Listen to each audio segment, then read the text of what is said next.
Dan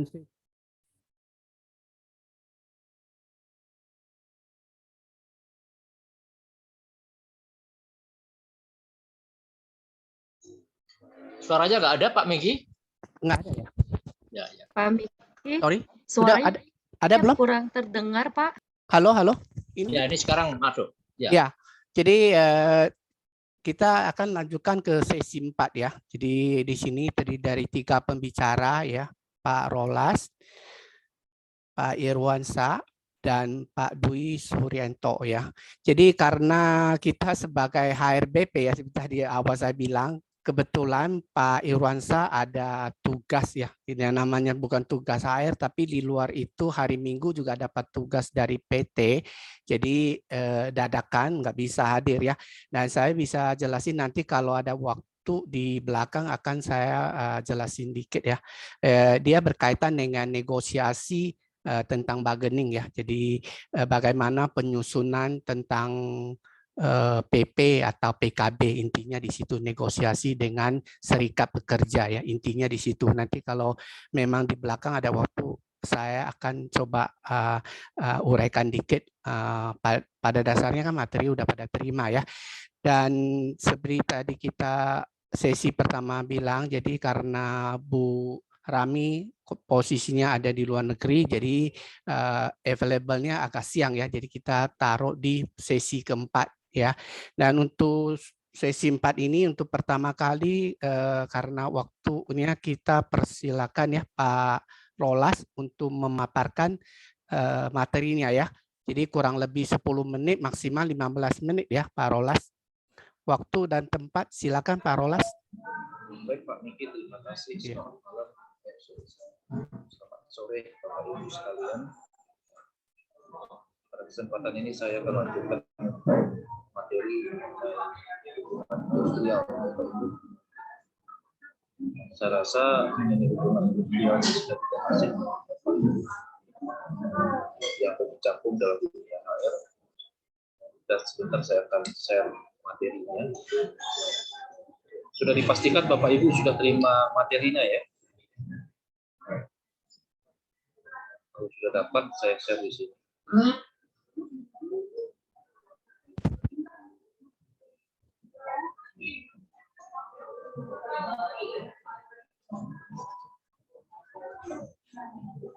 Untuk suara saya kedengaran ya Bapak Ibu? Kedengaran, Pak. Tapi ada kan ada backing. Ada suara lain, Pak. Ya. Kebetulan memang saya lagi di luar ini.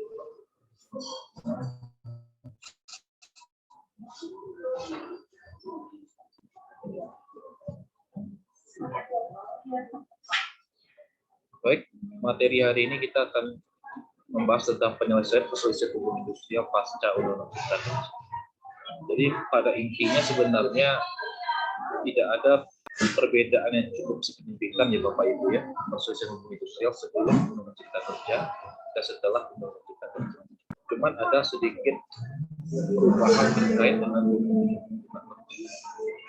di mana di dalam Undang-Undang 13 tentang pekerjaan sebelum Undang-Undang Cipta Kerja dalam hal melakukan PHK itu wajib dirundingkan dengan pekerja. Namun di dalam Undang-Undang Cipta Kerja penghubungan kerja bisa dilakukan melalui pemberitahuan. Jika pemberitahuan tertulis itu diterima, maka Pak Rola suaranya bisa lebih dekat ke mic biar lebih jelas. oh ya, baik. Kedengaran ya Bu ya? Kedengaran ya? Yes, oke. Oke. Jadi dalam Undang-Undang Cipta Kerja sekarang ini, misalnya dalam hal pemutusan hubungan kerja, itu cukup diberitahukan secara tertulis, kemudian pekerja mempunyai kesempatan untuk menerima atau tidak pemberitahuan tertulis itu. Jika memang menerima, maka nanti perusahaan akan melaporkan ke Dinas Tenaga Kerja. Tetapi jika pekerja menolak untuk di PHK, barulah masuk ke dalam proses PPHI. Setelah itu barulah menunggu keputusan final dari proses hukum industrialnya, apakah PHK itu diterima. Jadi itu pengantar dari saya Bapak Ibu ya. Kita masuk ke dalam pengertian, kita waktu kita terbatas. Perselisihan hukum industrial adalah perbedaan pendapat yang mengakibatkan pertentangan antara pengusaha atau gabungan pengusaha dengan pekerja atau buruh, atau serikat pekerja atau serikat buruh karena adanya perselisihan mengenai hak, perselisihan kepentingan, perselisihan pekerja, dan perselisihan serikat pekerja atau serikat buruh. Dalam satu perusahaan itu bisa dilihat di dalam pasal 1 angka 1 Undang-Undang 2 tahun 2000. Kenapa terjadi perselisihan hubungan industrial? Itu ada 3 hal, Bapak Ibu. Pertama adalah perbedaan pendapat pastinya yang antara pekerja dan perusahaan. Tidak dipenuhinya hak dan kewajiban, apakah itu dari pekerja atau perusahaan, atau tidak harmonis. Tidak harmonis ini terkait dengan di luar dari ketentuan yang ada, ya misalnya pemutusan hubungan kerja karena tidak harmonis itu salah satu contoh. Itu bukan terkait dengan kesalahan pekerja, bukan juga terkait dengan perusahaan. Tapi ada satu keputusan yang diambil perusahaan untuk mengakhiri kerja tanpa adanya kesalahan dari pekerja. Mungkin ini faktor subjektif, tapi itu yang disebut dengan. Jadi ini perselisihan hubungan industrial. Kenapa ada beberapa hal yang menyebabkan terjadinya perselisihan? Ini perangkat hukumnya, Bapak Ibu. Perangkat hukumnya terkait dengan perselisihan hubungan industrial. Ibu bisa lihat tahun 13 2003 ya, Undang-Undang Nomor 2 tahun 2004 dan Undang-Undang Nomor 11 tahun 2000. Kemudian ada turunannya di PP 35 tahun 2021. Kemudian dari Peraturan Menteri di Kerjaan, dan ada kaidah hukum otonom yang namanya perjanjian kerja, peraturan perusahaan atau perjanjian kerja bersama. Nah, ini ada 4 perselisihan ya Bapak Ibu ya. Ada perselisihan PHK yang terkait dengan perbedaan pendapat mengenai pengadilan hubungan kerja ya. Kemudian perselisihan hak ini bicara tentang perbedaan pendapat mengenai hak, apakah itu hak menyumpah atau hak lainnya. Lalu perselisihan kepentingan terkait perbedaan pendapat terkait dengan salah-salah kerja ya, atau hal yang diatur di dalam hubungan kerja atau kemudian perselisihan antar serikat pekerja atau serikat. Jadi ada 4 hal ini yang menjadi jenis perselisihan dalam PPHI kita ya, perselisihan industrial yang biasa kita buat. Ibu, ini alurnya prosesnya.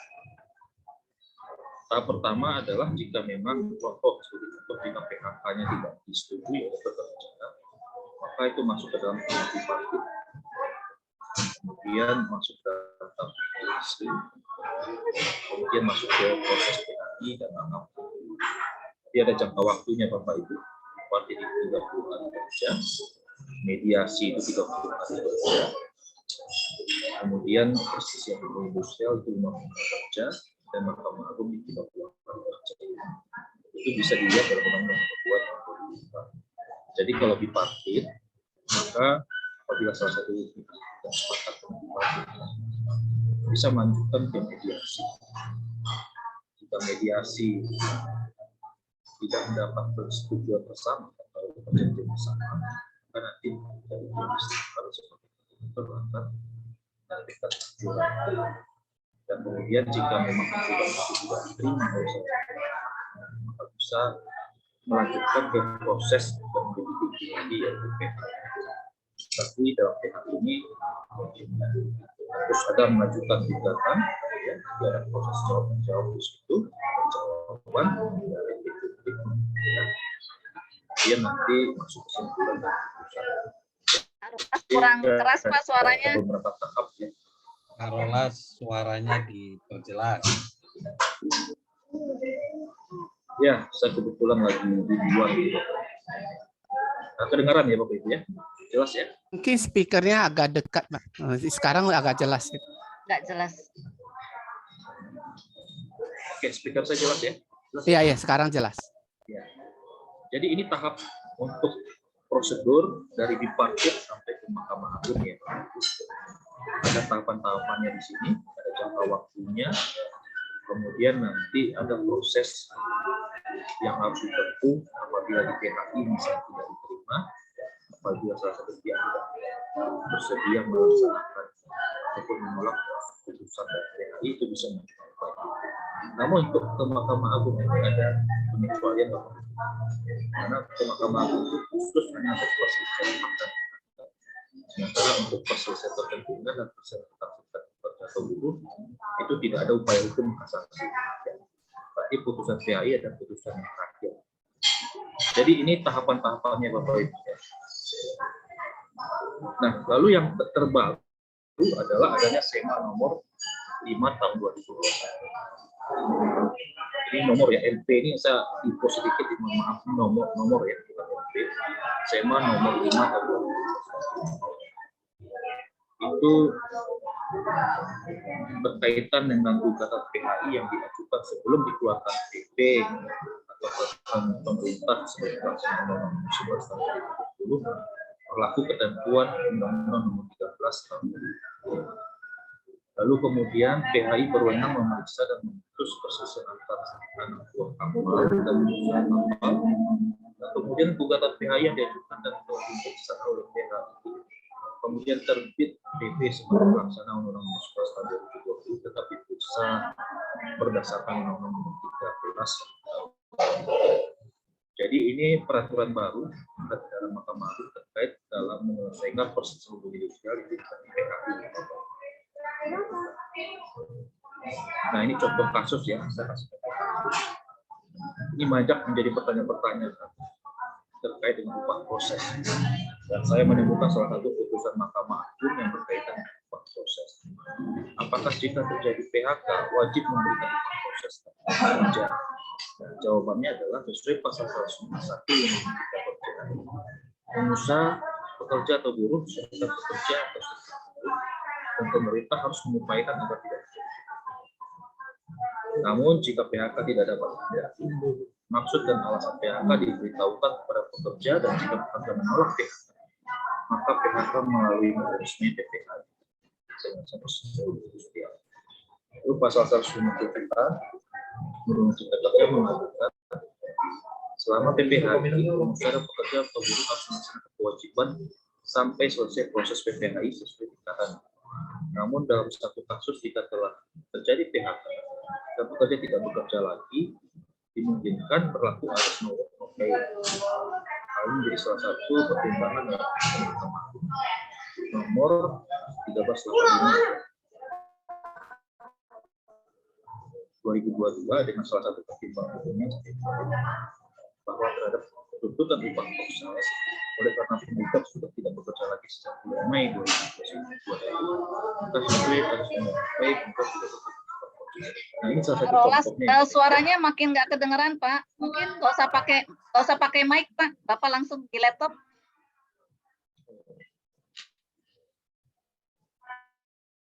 Kedengaran ya, Bapak Ibu ya. Ini lebih bagus ya? Ya, lebih bagus.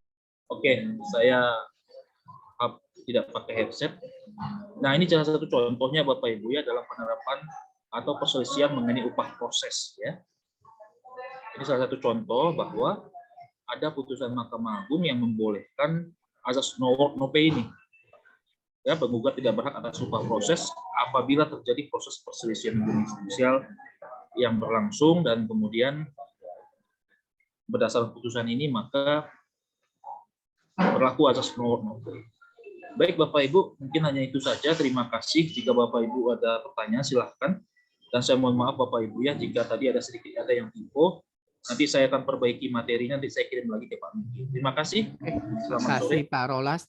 Mungkin untuk materi Pak Rolas ada yang mau bertanya? Kita buka 1-2 pertanyaan dulu sebelum kita kasih ke Bu Rami untuk presentasi. Oke, belum ada ya. Nah, mungkin waktu dan tempat kita serahkan ke Bu Rani, bisa presentasi untuk risk management. Selamat siang Pak Miki. Iya. Di take down dulu. Iya, Pak Rolas bisa ini share screen-nya di ya stop share. Iya, thank you Pak. Saya mohon izin 1 menit lagi Pak, sebentar. Oke, boleh. Ya, sampai tunggu ini persiapan ini materi dari Pak Bu Rani. Mungkin ada yang mau bertanya. Saya takut nanti internet di tempat Pak Rolas kan kebetulan di luar. Takut nanti malah nggak terkonek. Ada? Kalau nggak nanti kita di sesi belakang ada Pak Dwi Saryanto juga, nanti bisa kita support dari sini. Pak Rolas tanya dong, Ibu Pak Rolas. Lana itu. Ada Ibu Boleh, Lana. boleh. Kita kasih satu pertanyaan, Bu Ani. Ya. Pak Rolas, fenomena yang PHK pakai SMS atau malam di email itu gimana ya? Yang startup gitu ya, mem-PHK banyak karyawannya tapi pakai WA saja satu malam sebelumnya gitu. Ya, sesuai pasal 37 PP 35 tahun 2021 itu harus berdasarkan pemberitahuan tertulis. Ya, tidak boleh melalui SMS atau email, tapi wajib secara tertulis. Itu jawabannya. Ya, oke. Jadi Oke, Bu Rani gimana? Oke, Pak. Ya, silakan waktu dan tempat untuk Bu Rani. Terima kasih, Pak Miki. Selamat siang. Assalamualaikum warahmatullahi wabarakatuh. Salam sehat. Mudah-mudahan masih tetap semangat ya, Bapak Ibu. Sebentar. Mohon maaf, sesi saya harus dipindahkan ke siang hari. Tapi terima kasih untuk Pak Miki dan tim, luar biasa supportnya. Karena Ya, kebetulan sama-sama, saya Bu. lagi ada tugas, Pak. Sebentar. Suara saya sudah oke ya, Bapak Ibu ya? Sudah jelas. Ya, Oke, salam kenal. ya. Selamat sore Pak Miki, Bu Sore Suryani, Bu Pak Rolas, dan semua coach yang sudah tadi berkenan untuk sharing. Jadi saya hanya sedikit sharing saja, menambahkan dari para coach sebelumnya terkait dengan manajemen risiko. Mungkin saya yakin Bapak Ibu sekalian juga sudah memahami apa itu manajemen risiko. Nah, saya sekedar untuk menambahkan bahwasanya sedikit menjelaskan kenapa ini menjadi passion saya atau interest saya, karena memang sebelumnya saya di HR, Bapak Ibu sekalian, saya di HR kurang lebih 7 tahun, kemudian saya diberi kesempatan untuk di risk management, dan memang hampir kurang lebih 15 tahun saya ada di industri keuangan, khususnya di perbankan. Nah, sekarang saya sedang pindah ke lembaga jasa keuangan juga, tetapi non-bank, kebetulan di asuransi. Jadi nanti silahkan kalau ingin berdiskusi atau sharing. Oke.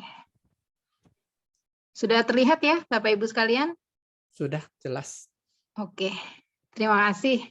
Nah, tema yang ingin saya sharingkan pada kesempatan kali ini terkait dengan the emergence of risk management untuk asset practice. Jadi bagaimana fungsi ataupun peran terkait dengan manajemen risiko untuk memperbaiki ataupun bisa nantinya menjadikan HR di tempat Bapak Ibu sekalian supaya lebih baik lagi.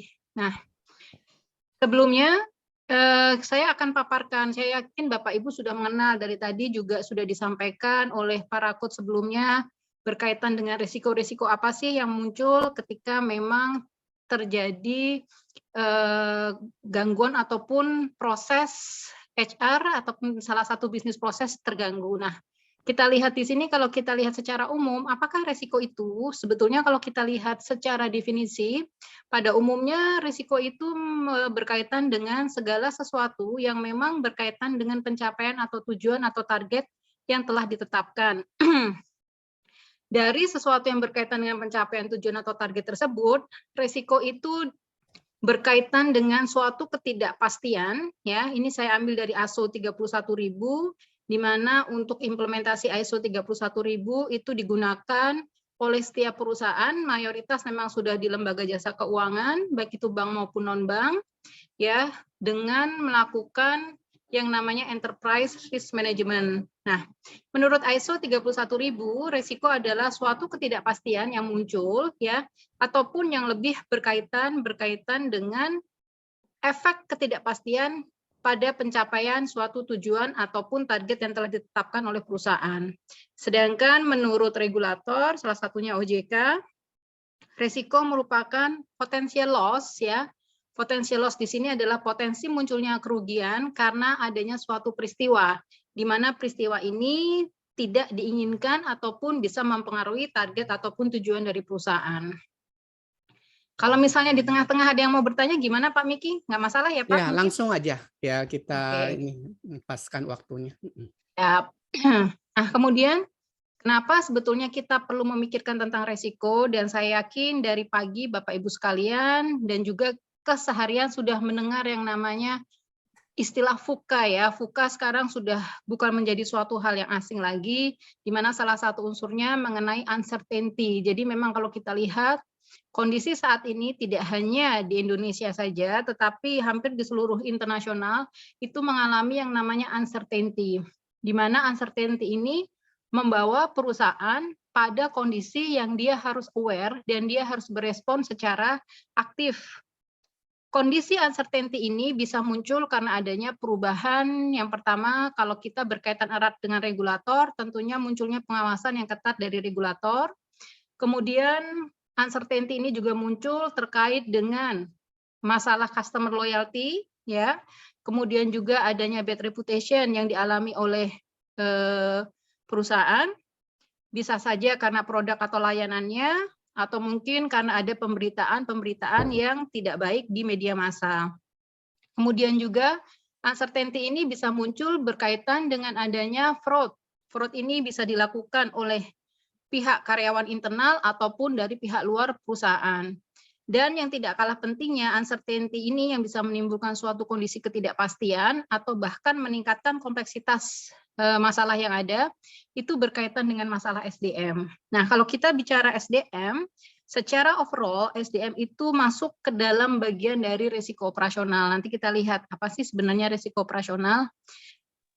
Dari uncertainty yang ada, kalau kita lihat permasalahan-permasalahan yang dialami perusahaan, itu dimunculkan karena adanya beberapa hal. Bisa saja di sini karena adanya cyber attack, kemudian adanya kondisi pandemik ya, setelah kurang lebih 2 tahun yang lalu, sekarang sudah kondisinya membaik, kemudian juga adanya masalah politik antara perang Rusia dan Ukraina, tentunya ini juga mempengaruhi sektor bisnis, baik itu masalah ekspor dan impor dan untuk pemenuhan kebutuhan lainnya. Termasuk juga perang yang ada mungkin di Indonesia tidak terkena dampaknya secara langsung, tetapi di negara lain ya itu bisa mempengaruhi yang namanya supply chain. Karena ada beberapa produk yang dihasilkan yang memang dibutuhkan oleh negara lain. Contohnya produksi gandum dari Ukraina. Ini hanya gambaran saja. Kemudian berikutnya, mengapa sebetulnya perusahaan ataupun kita sebagai HR juga perlu nanti memikirkan tentang resiko-resiko yang ada. Jadi tadi selain karena memang adanya uncertainty, juga sebetulnya kalau kita lihat, isu yang berkaitan dengan VUCA itu memang sangat berpotensi mengganggu keberlangsungan bisnis perusahaan secara umum. Nah, kalau kita lihat perubahan yang sangat cepat dinamis tadi, memunculkan adanya suatu kompleksitas tersendiri serta ketidakjelasan, di mana nantinya suatu perusahaan yang mampu beradaptasi dan berinovasi, dialah nanti yang bisa lebih sustain, artinya bisa berkelanjutan. Nah, isu tentang keberlanjutan ini pun sebetulnya sudah mendapatkan perhatian khusus ya oleh teman-teman HR juga, bagaimana upaya untuk membuat perusahaan itu lebih memiliki sustainable competitive advantage dengan memperbaiki sistem human resource yang ada di dalamnya. Nah, ini gambaran sekilas tentang bagaimana karakteristik VUCA yang ada, dan di sampingnya adalah antidot. Antidot istilahnya kira-kira apa sih yang bisa dilakukan ya kalau misalnya dalam menghadapi kondisi VUCA. Contohnya ketika munculnya volatilitas, berarti adanya perubahan, uncertainty, lack of predictability, maka diperlukan understanding. Understanding di mana kita harus memahami kalau kita melakukan tindakan A, konsekuensinya apa nantinya? Kemudian kalau kita ingin menghadapi isu ataupun tantangan yang ada, kira-kira perilaku apa yang akan kita lakukan? Kemudian juga terkait dengan complexity, itu bisa dilakukan dengan memberikan clarity atau kejelasan. Di sini mulai mengalainkan ya antara ekspektasi dan juga memastikan pemahaman yang sama antar masing-masing anggota di organisasi. Kemudian ambiguity, itu obatnya atau antidotnya bisa dengan agility, di mana karyawan ya, karyawan semua keseluruhan unit bisnis yang ada di organisasi itu betul-betul mempersiapkan dan bisa menginterpretasikan setiap kesempatan yang ada secara cepat. Mungkin itu tentang VUCA. Nah, kemudian juga kenapa sebetulnya tentang resiko. Nah, saya yakin Bapak Ibu sekalian dalam ruang lingkup tugas dan melakukan tugas dan kewajibannya dalam melakukan tanggung jawab harian itu pasti memikirkan kalau saya berbuat ini next-nya seperti apa ya. Kemudian saya yakin juga Bapak Ibu menerima job desk. Nah, job desk itu sebetulnya salah satu upaya untuk mengurangi dampak atas risiko yang mungkin terjadi atas pelaksanaan tugas harian yang dilakukan. Nah, di sini kita kaitkan antara risiko dan proses bisnis. Jadi memang kalau kita lihat setiap bisnis proses ataupun kegiatan operasional yang ada di suatu perusahaan, itu bisa memunculkan potensi risiko. Di mana potensi risiko itu jika muncul bisa menyebabkan kegagalan proses atau pencapaian tujuan atau target tidak bisa maksimal dicapai oleh perusahaan. Nah, selain itu juga di dalam masing-masing kegiatan bisnis ataupun operasional itu juga harus dipastikan bahwasanya ada yang namanya proses pengendalian risiko. Kalau misalnya Bapak Ibu di tempat pekerjaannya dalam menjalankan tugas ada yang namanya SOP, nah itu bagian dari proses pengendalian risiko. SOP itu dibuat supaya apa? Supaya mengurangi potensi kerugian yang muncul ketika ada kesalahan atau ketika misalnya ada gangguan, seperti itu. Jadi memang kalau kita lihat risiko dan pengelolaan risiko dalam manajemen risiko itu sangat penting untuk suatu organisasi atau perusahaan. Tidak hanya sebetulnya manajemen risiko ini bisa melindungi organisasi dari risiko, tetapi juga sebetulnya manajemen risiko yang efektif itu bisa memberikan value added sendiri bagi masing-masing organisasi atau perusahaan. Siapa sebetulnya pemilik risiko? Jadi kalau kita bicara pemilik risiko adalah setiap orang yang memang memiliki yang namanya sasaran kinerja. Jadi memang kalau kita bicara pengendalian risiko nantinya ada salah satu pembuatan namanya adalah risk register. Jadi kita membuat daftar potensi-potensi risiko yang muncul atau peristiwa risiko yang muncul ya disesuaikan dengan sasaran kerjanya. Jadi kalau kita bicara siapa dalam perusahaan atau organisasi yang memiliki risiko adalah semua karyawan atau semua pihak yang terlibat dalam organisasi di mana masing-masing pihak tersebut memiliki sasaran kerja. Sehingga kita bisa lihat semua orang adalah risk owner. Ya, baik itu di istilahnya di frontliner bahkan dari satpam pun ya sampai pejabat yang paling tinggi itu adalah risk owner. Untuk tingkat risiko dari masing-masing itu akan berbeda. Jadi risk owner ya itu memiliki tingkat risiko serta memiliki fungsi pengendalian risiko yang berbeda sesuai dengan tanggung jawabnya.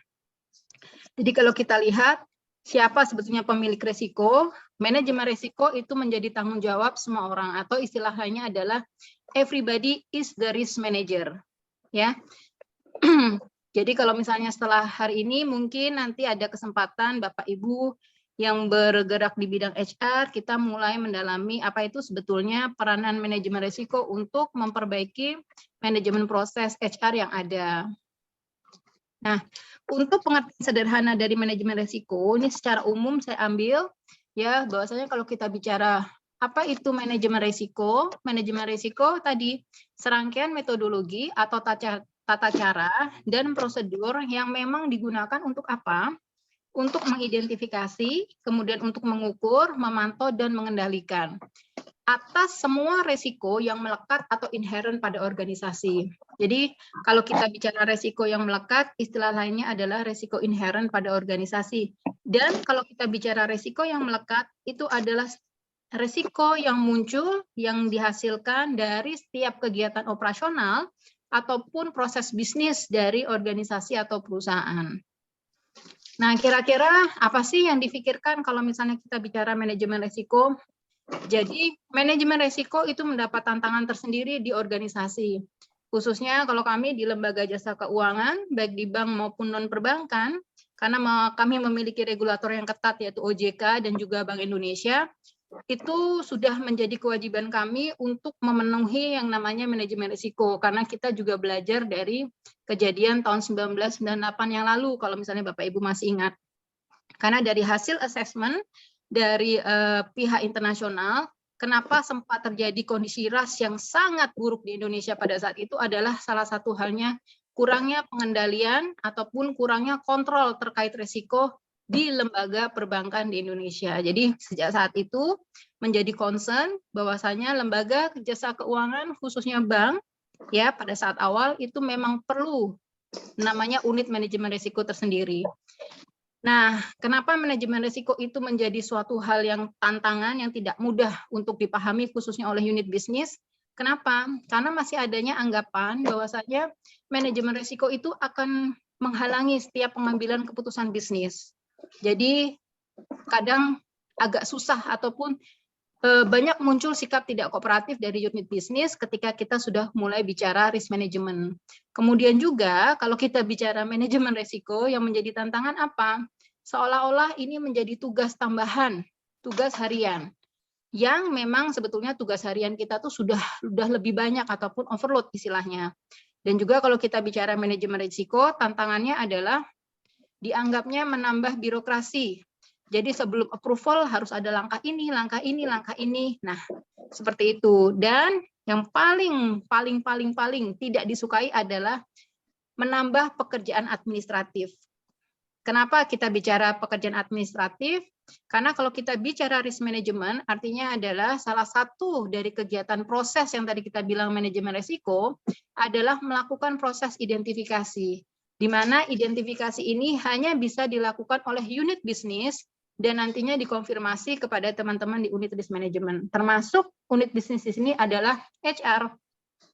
Karena nanti kalau kita sudah bisa mengidentifikasi ya dari risiko-risiko yang muncul atas setiap masing-masing kegiatan bisnis, itu nanti akan lebih mudah ke depannya saat kita ingin melihat seberapa sih potensial dampak yang dihasilkan dari risiko-risiko yang kemungkinan muncul. Seperti itu. Nah, ini ada tren untuk terkait dengan risk profiling ya. Ketika ada kuesioner dibagikan, kira-kira apa sih hal yang sangat mempengaruhi pada kegiatan bisnis ya, pada risiko-risiko apa yang mempengaruhi bisnis proses di perusahaan Anda. Yang pertama ada yang menyebutkan human capital. Karena apa? Human capital itu memegang peran penting untuk setiap proses bisnis yang ada. Walaupun sudah ada proses digitalisasi, walaupun sudah ada proses IT, tidak semerta-merta 100% menggantikan fungsi dari human capital risk.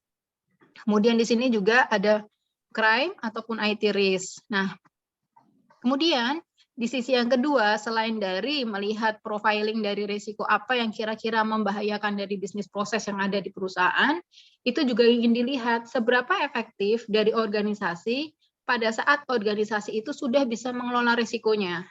Ternyata yang menjadi tantangan di sini adalah hampir posisi untuk mengelola human capital itu masih berada di peringkat lebih kurang dari 5. Artinya adalah mengelola HR itu menjadi suatu hal yang tantangan tersendiri. Ya, PR-nya tidak hanya oleh HR team ataupun HR division atau human capital division, tetapi menjadi tantangan kepada semua para leader khususnya CEO. Nah, kemudian, yes. Rami, kurang lebih 5 menit lagi ya. Ya, Pak. Ya.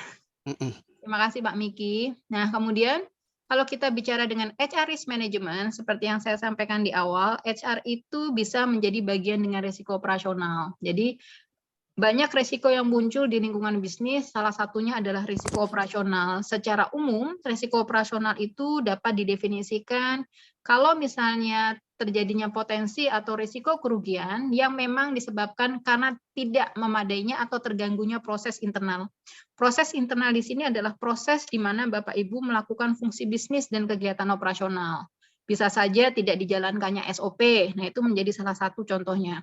Kemudian adanya kejadian eksternal. Kejadian eksternal adalah kejadian yang tidak bisa Bapak Ibu kontrol atau organisasi tidak bisa kontrol. Contohnya misalnya natural disaster seperti pandemik kemarin, nah itu menjadi salah satu kejadian eksternal. Kemudian juga Risiko operasional berkaitan dengan sistem dan yang paling akhir adalah manusia. Manusia di sini tidak hanya berkaitan dengan soft skill-nya saja atau kompetensinya, tetapi juga berkaitan dengan kecukupan dari sumber daya manusia tersebut di dalam mengelola organisasi secara umum. Nah, ada satu yang saya ambil di sini, ini menjadi trend of risk profiling. Data ini saya ambil dari research-nya perusahaan-perusahaan yang sudah menggunakan atau mengimplementasi IRM berdasarkan ISO 31000 ya. Di sini kita lihat potensial risk pada tahun 2023 sampai 2026. Dilihat bahwasanya human capital, diversity and talent management ini menjadi satu hal yang paling penting untuk kita lihat ya. Jadi resiko tahun 2023 sampai 2026 yaitu yang menjadi top 5-nya ya, salah satunya adalah human capital, diversity, dan talent management. Mengingat kalau kondisi saat ini, bahwasanya diversity di sini banyak perusahaan-perusahaan yang di Indonesia sudah mempekerjakan perusahaan asing ya, itu nanti akan berkaitan dengan kontrak kerjanya, berkaitan dengan sistem remunerasinya, berkaitan dengan reward system yang lain, nah berkaitan dengan penilaian kinerja dan fasilitas lainnya yang terkait dengan tenaga kerja asing, termasuk di awal adalah proses rekrutmen dan seleksinya dan perizinannya ya, karena saya juga punya tantangan tersendiri saat mengelola ataupun istilahnya memitigasi resiko ketika kami ingin meng-hire untuk ekspatriat. Nah, kemudian ini juga menjelaskan HR risk management yang tidak jauh dari penjelasan sebelumnya.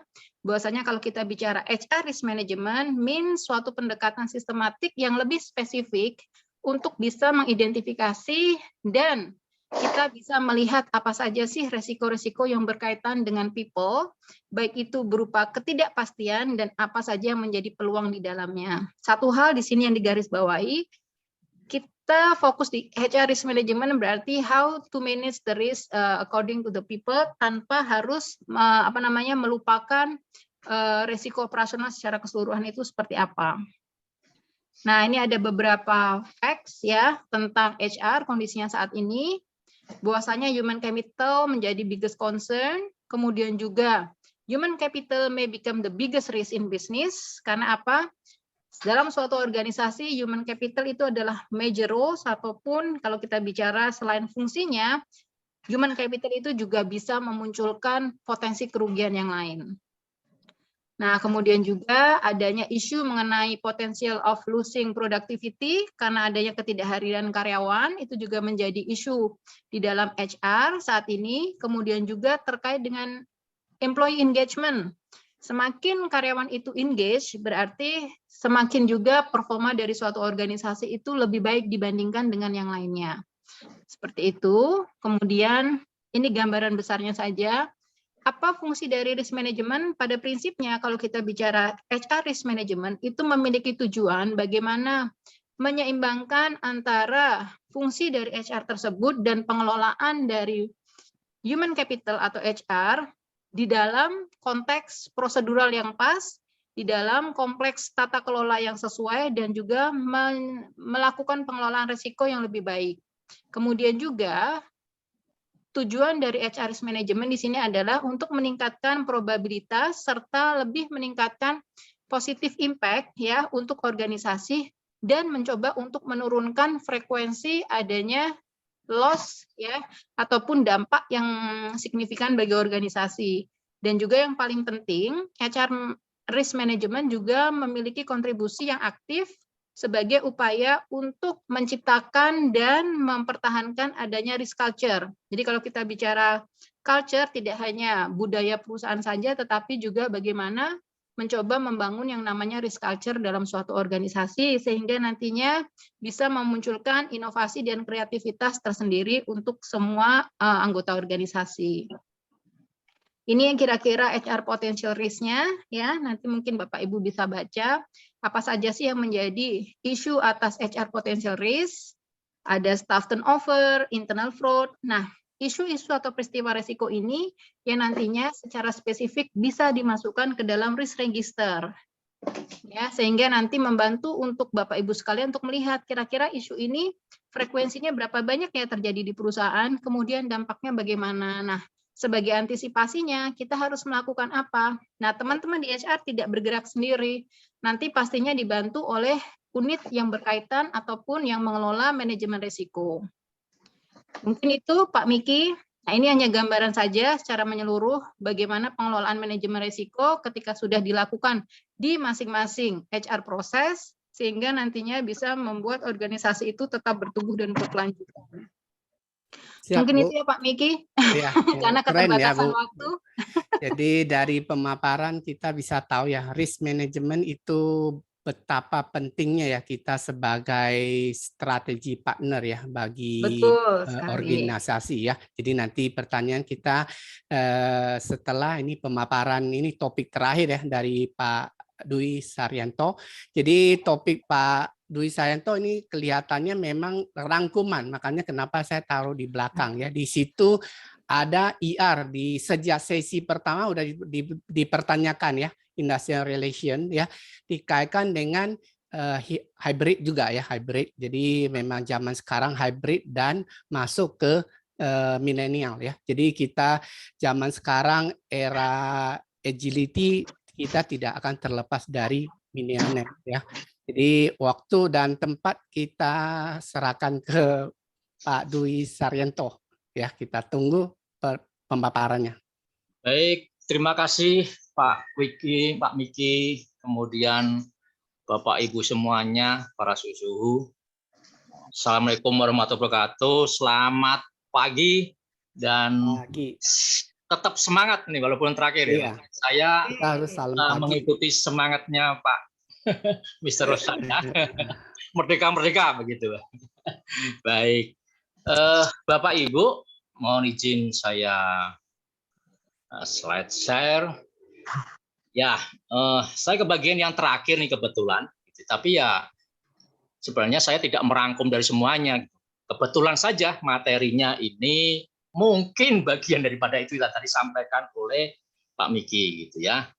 Sebelumnya mohon untuk juga berkenan untuk memperkenalkan diri, saya Dwi Saryanto gitu ya. Saya founder dan owner dari Dwi Saryanto & Associates, law firm dan HR konsultan.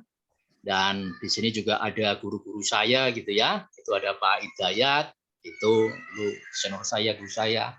Pak Yosep juga itu sama saya juga itu.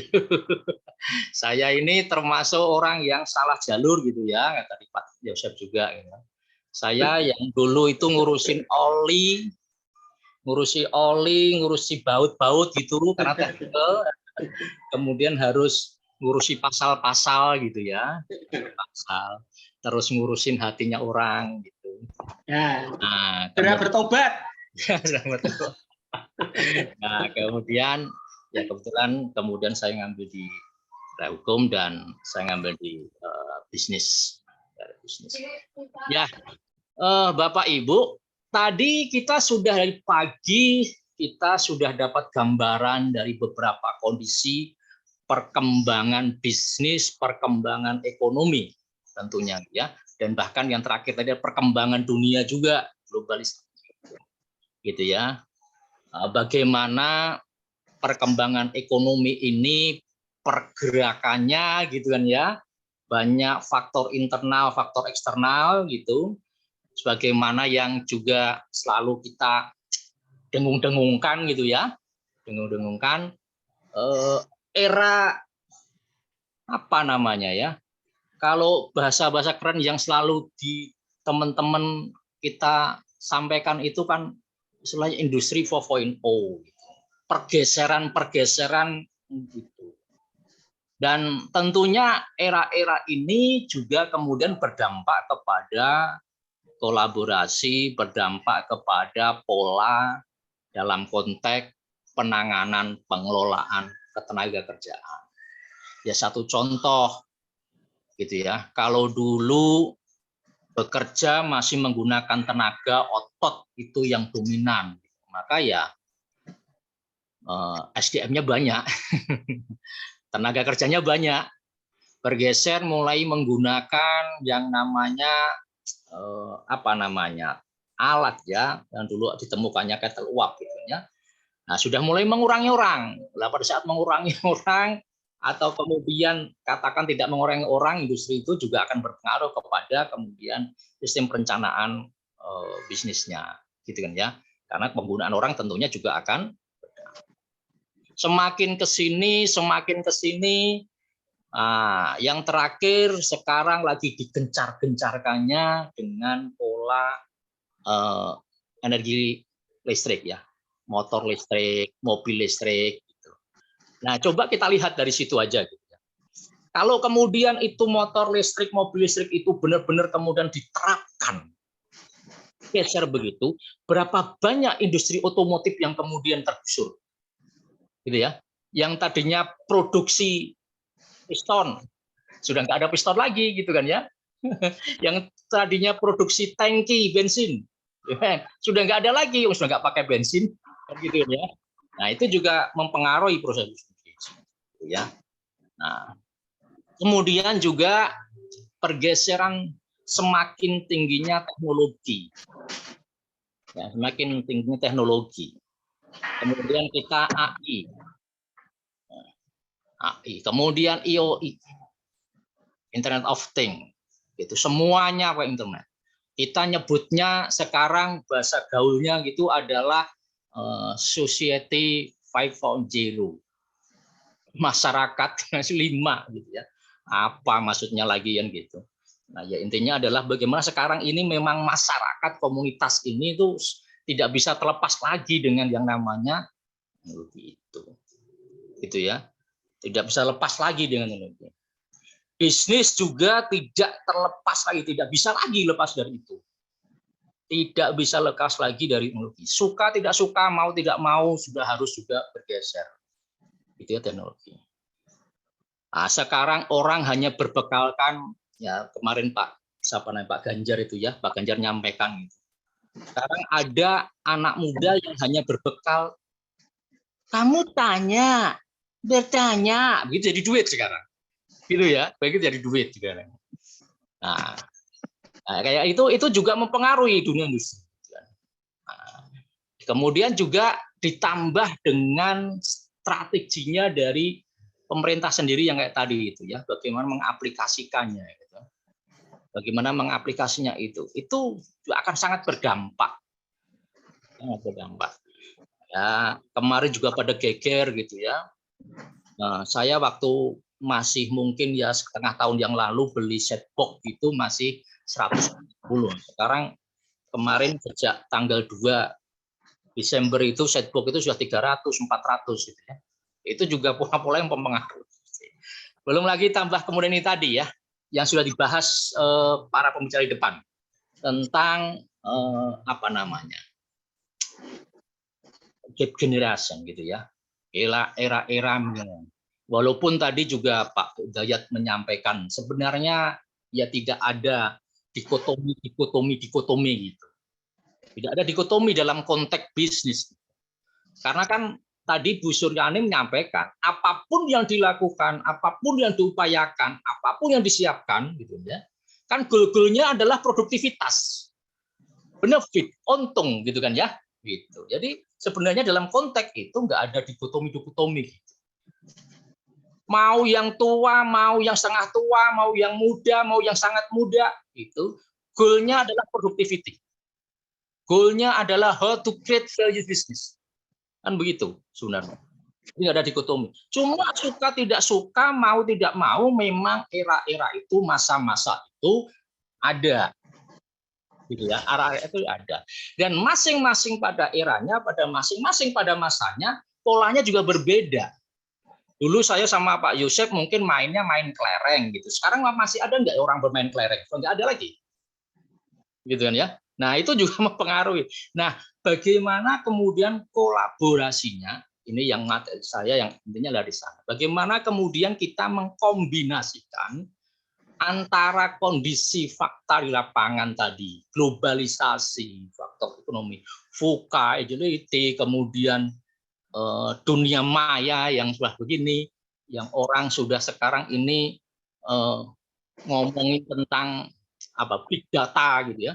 Siapa yang menguasai data, dialah yang akan mengendalikan, dialah yang akan menang. dialah yang akan mendapatkan benefit.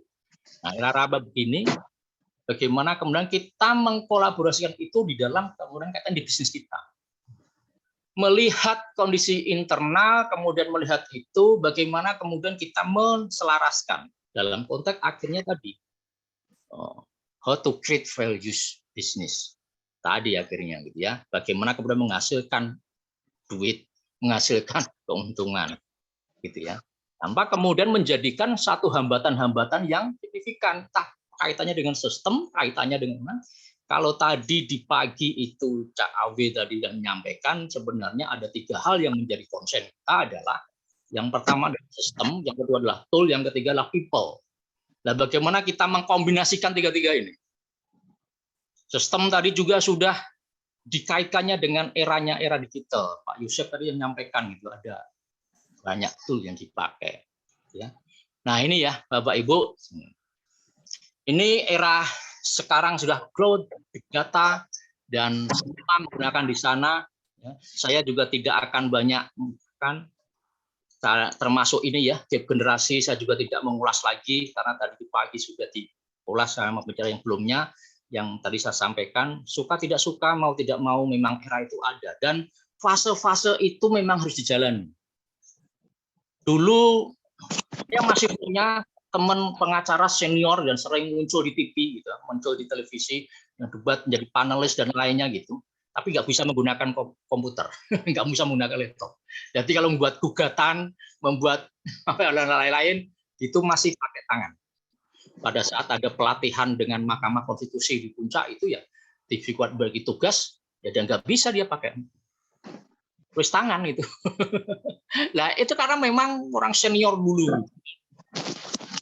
Sementara semakin ke sini ada semakin tool-tool mudah untuk menggunakan itulah. Ini tentunya sebenarnya juga apakah ini menjadi hambatan karena adanya perbedaan mungkin juga budaya, perbedaan gaya gitu ya. Apakah itu menjadi hambatan atau bahkan kemudian menjadi tantangan? Atau kemudian menjadi peluang bahkan gitu ya, menjadi sesuatu yang sebenarnya bisa kita optimalkan. Saya minggu yang lalu belajar offline gitu ya. Belajar offline itu kebetulan para kepala bagian atau minimal supervisor di industrial relation gitu. Cewek semuanya, dan masih muda-muda semuanya. Pakaiannya ya ada celananya robek-robek gitu ya di forum begitu. Kemudian jam istirahat pada ngerokok dan itu. Ya polanya begitu, gayanya begitu. Tapi pada saat kemudian kita gali, kita ajak diskusi gitu, produktif. Gitu ya. Nah, ini yang bagaimana kemudian kita mengelolanya. Tadi ya di tengah tadi sudah ada Bu Suryani, kemudian ada Ibu Dia tadi ya, mengkolaborasikan. Nah gitu ya, saya nggak bahas di sini. Memang tidak gampang, Bapak Ibu, kita yang kemudian membawa gerbong ini, di mana di gerbong itu ya ada yang tadi ya, yang eranya komputer agak susah, dengan kemudian yang sangat computerized, gitu ya. Tidak mudah memang. Tidak mudah. Tapi apakah kemudian tidak bisa dikolaborasikan? Gitu. Apakah kemudian tidak bisa dikolaborasikan? Banyak anak-anak muda kemudian juga bisa bekerja dengan tim yang kemudian temannya adalah, mohon maaf, yang sudah mendekati pensiun gitu.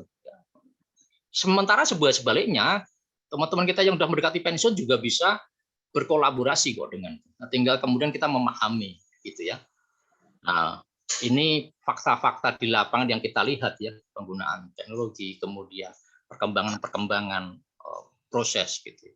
Saya nggak banyak bahas di sini. Ini style bekerja dengan gaya-gaya model-model baru ya. Kalau dulu kita kerja itu ngelamar kerjaan kan ngomongnya sudah Pak saya diterima di mana saja mau gitu ya, digaji berapa saja mau gitu. Yang penting saya kerja di sini Pak, saya akan dedikasikan diri saya dan kemampuan saya sepenuhnya di perusahaan ini. Dulu modelnya seperti itu. Nah, kalau yang sekarang ini kayak tadi, dia tadi kali ya, yang memaparkan video tadi bagaimana interview aja seperti itu, begitu ya. Mungkin bisa terjadi, dan di grup-grup WA juga kan. Nah,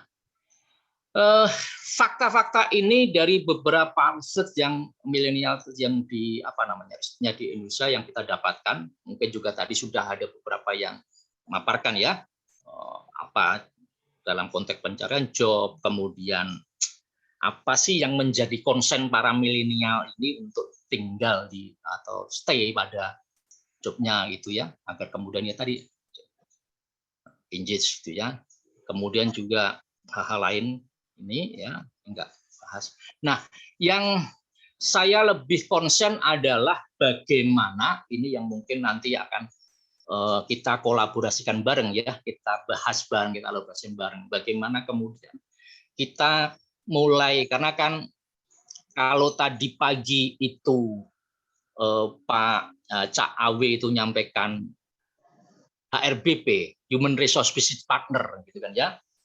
Kalau saya dapat ilmunya dari Pak Yosef, itu HR yang menjadi HRBP itu salah satu key-nya adalah bagaimana kemudian HR menjadi agent change, agen perubahan, gitu ya. Salah satunya kan tadi yang disampaikan oleh Bu Ani kan ya, strategic partner. Jadi strategic partner, kemudian menjadi people champion, kemudian sinergi, agen perubahan, gitu ya. Nah, disinilah bagaimana kemudian kita mengaplikasikan tadi kondisi era yang seperti ini, kemudian era people-nya yang begini, kemudian kondisi internal kita yang kemudian kita harus selaraskan, gitu ya, selaraskan. Bagaimana kita menggeser tanpa kemudian pertumpahan darah atau tanpa harus berdarah-darah, gitu ya, tanpa pertumpahan darah atau tanpa berdarah-darah, karena merubah sesuatu yang sudah lama ada itu tidak gampang. Ya, kalau tadi bagi ada culture di Pak Hidayat tadi ada culture gitu ya. Nah, merubah culture itu tidak gampang. Ya, merubah culture itu tidak gampang. Tidak semua orang suka perubahan. Indonesia mau berubah itu harus berdarah-darah. Ya, 98 tadi Bu Rahmi tadi sampaikan ya, 98 itu. Nah, itu. Nah, bagaimana kita melakukan itu di company kita, di corporate kita, tanpa harus terjadi begitu. Nah, kita harus memahami di era digital harus seperti apa, suhunya seperti apa, menggunakan memanfaatkan itu seperti apa. Kemudian nanti intervensi kita dari sisi HI bagaimana, gitu kan ya. Nah, ini yang penting bagi saya ya. Karena kalau kita memberikan pandangan kepada teman-teman para pemangku HR, di HR itu sebenarnya kan ada dua area, ya. Ada dua area sistem, kemudian areanya di industrialization, gitu ya. Sistem dan people, kemudian di area industrialization. Nah, bagaimana kemudian kita ngatur? Sistem dibangun sudah bagus, gitu. Tapi kalau di industrialization-nya ternyata banyak konflik, banyak masalah. Kayak tadi di awal Bu Rani nyampaikan, kalau mau sistem jalan itu normatif terserah dulu deh, nggak usah ngomong people development, nggak usah ngomongin talent management deh, kalau kamu masih ribut dengan upah minimum. Gitu ya, nggak usah kamu ngomongin talent management lah kalau karyawan kamu sih masih datang aja masih ogah-ogahan kan gitu. Kayak gitu. Nah, ini ada hal-hal yang menjadi banyak yang kemudian memang harus kemudian kita turunkan, kurangi gitu ya. Ya, hal-hal item-item apa aja yang kemudian kita kurangi. Ya, tadi paperless, kemudian komunikasi. Tadi ada pertanyaan juga ke Pak Rolas tadi ya. Bagaimana kemudian mem-PHK pakai SMS gitu. Ya, kita lihat dari sisi fungsional, kita lihat dari sisi regulasi gitu ya. Dari sisi regulasi pemberitahuan itu kan 14 hari sebelumnya. Kalau SMS malam gitu kan ya. Kemudian besoknya gitu kan berarti nggak memenuhi ketentuan sisi regulasi. Kemudian kalau dari sisi fungsional, kemudian apakah SMS itu bisa menjadi media komunikasi? Nah, itu juga penting gitu. Karena nanti di dalam proses persidangan perundangan itu kan sekarang juga digital itu bisa menjadi alat bukti. Nah, tapi kan perlu dilihat tadi culture-nya budayanya. Apakah selama ini memang informasi-informasi penetapan kerja itu pakai SMS kan gitu kan ya? Kalau enggak ya nanti enggak akan menjadi evident itu kan ya, gitu. More or less banyak ya. Kemudian common details. Sekarang juga hal-hal yang khusus-khusus itu agak susah. Ya, hal-hal yang khusus agak susah. Kamu lihat. Ya, lihat sekarang apa saja penjualan sekarang kan startup banyak kali ya. Kemudian functional solution, connect to everything. Jadi semuanya terconnect. Jadi kita juga memanfaatkan ini, baik termasuk juga teknologi, perang teknologi. Kita memanfaatkan itu. Maka bagaimana intervensi HI-nya ke dalam area ini? Gitulah. Bagaimana HI menciptakan policy, menciptakan kebijakan, menciptakan role-nya gitu dalam rangka support bisnis, dalam rangka support productivity gitu. Kamu memanfaatkan era ini. Misalkan gitu ya.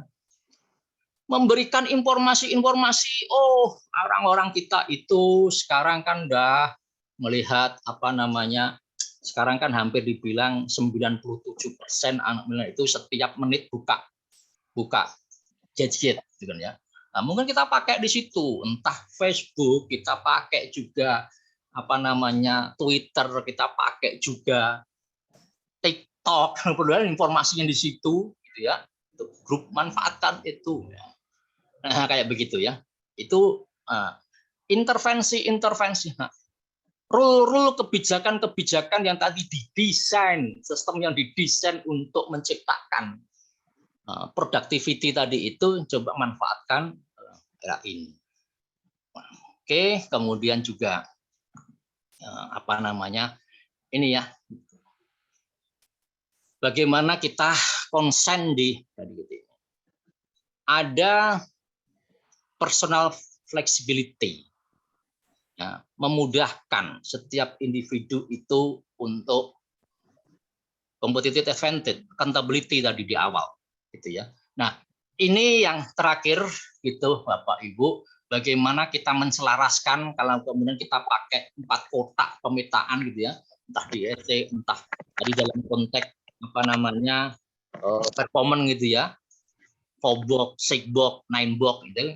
Intinya pemetaan bagaimana kemudian ada pengelolaan di sana. Pengelolaan di era 4.0-nya. Ada leader, ada kemudian juga ada hal-hal yang kemudian kita juga push ke eksternal, kemudian juga di internal. Nah, dari gabungan atau dari pemetaan, leader-leader kita seperti apa, kemudian seperti apa, yang di bawah seperti apa, begitu ya. Goal kita ini akan kemana?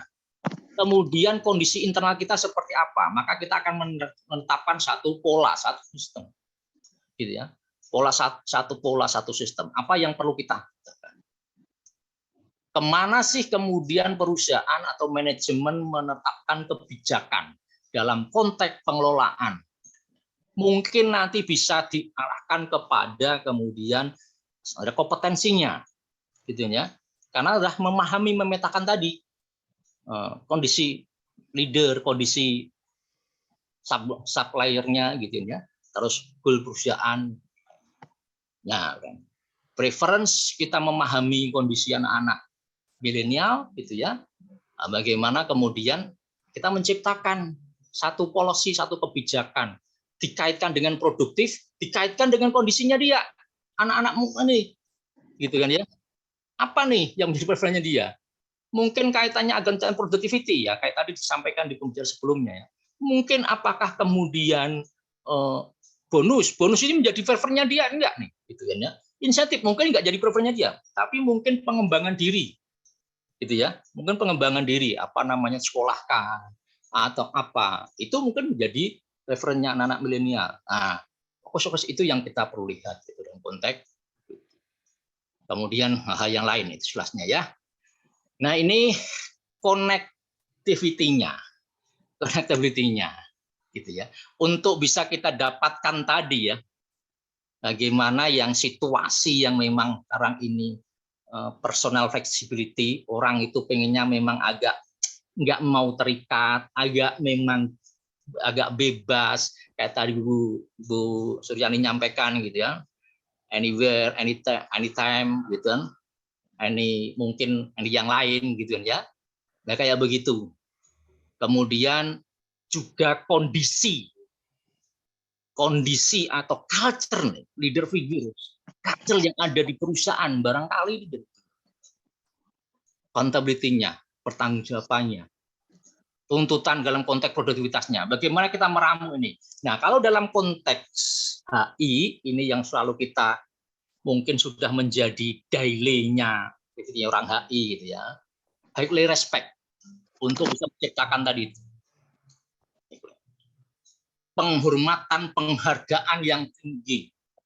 Menghargai, menghormati tadi itu. Mungkin kita bisa menggali, memunculkan ide-ide menggunakan itu. Creative thinking tadi itu, ide-ide yang bermanfaat untuk produktivitas dikaitkan ke sana itu. Kita ciptakan itu namanya insentif untuk atas ide barangkali gitu ya. Atau kemudian ada sifatnya challenging. Kita buat challenge, silahkan membuat usulan ide-ide, nah tapi ide yang bagus dalam konteks productivity, nanti yang digunakan, dijalankan menjadi SOP, itu yang akan mendapatkan rewards, kayak begitu. Hal-hal yang lain juga. Kalau tadi pemetaan dalam konteks performance manajemennya, entah pakai 5A's, 4box, 6box, atau 9box, gitu ya, nah itu juga harus ada implementasinya, harus ada tindak lanjutnya. Jangan sudah dikotak-kotakan, sudah dinilai, tapi tindak lanjutnya nggak ada. Orang yang tidak bagus masuk ke box paling kiri, pojok paling kiri gitu ya. Mohon maaf bisa disebut deadwood gitu, tidak diapa-apain juga gitu. Tidak diapa-apain juga, sementara yang masuk di kotak ujung pojok paling kanan atas yang star gitu, nggak diapa-apain juga. Ya nggak akan ngaruh juga. Nggak akan ngaruh. Jadi harus ada. Itu HI juga harus menerapkan itu sistem. Bagaimana? Ya, siap. Waktunya 5 menit lagi ya. Siap. Ini sudah terakhir kok, Pak. Ya, jadi itu harus ada tindak lanjutnya. Nggak ditindaklanjuti ya percuma juga gitu kan. Nah, itu bagaimana HI membuat policy, membuat aturan, membuat kebijakan dalam konteks untuk itu. Maximum influence, pendekatan. Orang apalagi orang timur gitu ya. Kalau sudah dekat itu sudah sungkan gitu ya. Sudah dekat itu sudah sungkan. Mari maksimalkan itu. Hindari HR itu Indonesia gitu ya. Jauh dari karyawan. HR dianggap kayak polisi malah. Jangan begitu. Dekat mendekatkan. Ya, dekat mendekatan. Saya walaupun punya bisnis di top manajemen begitu, saya dengan karyawan saya insya Allah 95% saya hafal nama-namanya. Karena saya sering dekat dengan, dan itu mempengaruhi pola komunikasi yang dulu distrust, dulu juga percaya dengan manajemen, sekarang apa amangnya manajemen diikuti.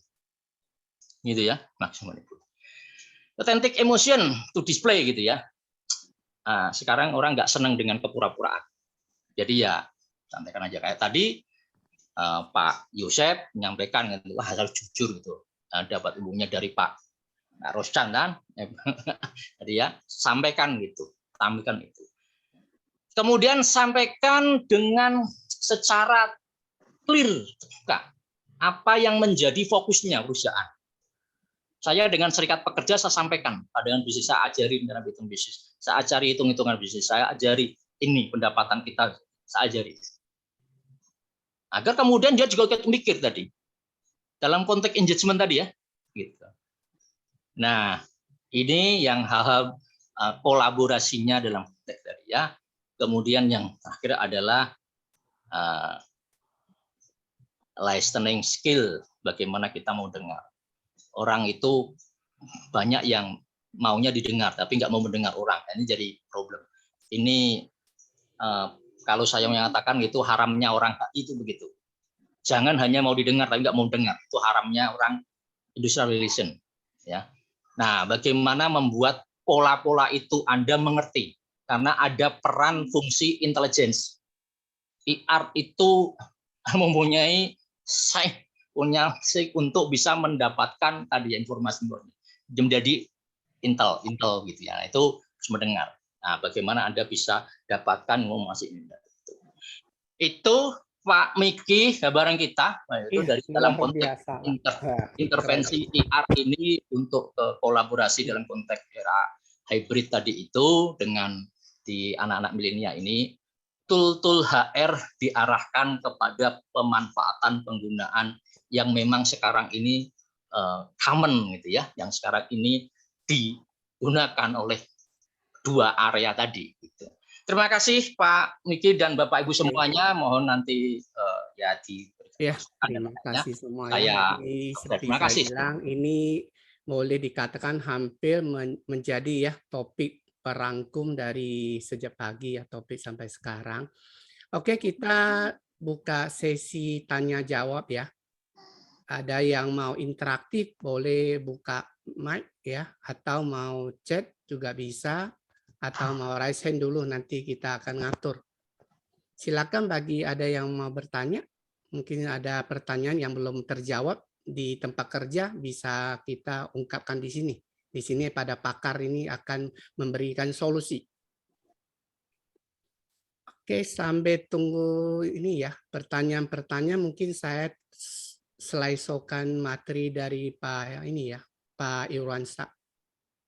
Silakan ya teman-teman, kalau ada pertanyaan silakan, mau interaktif silakan, mau di chat boleh juga.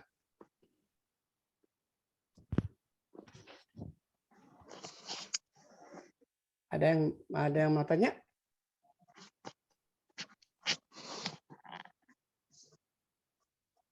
Silakan.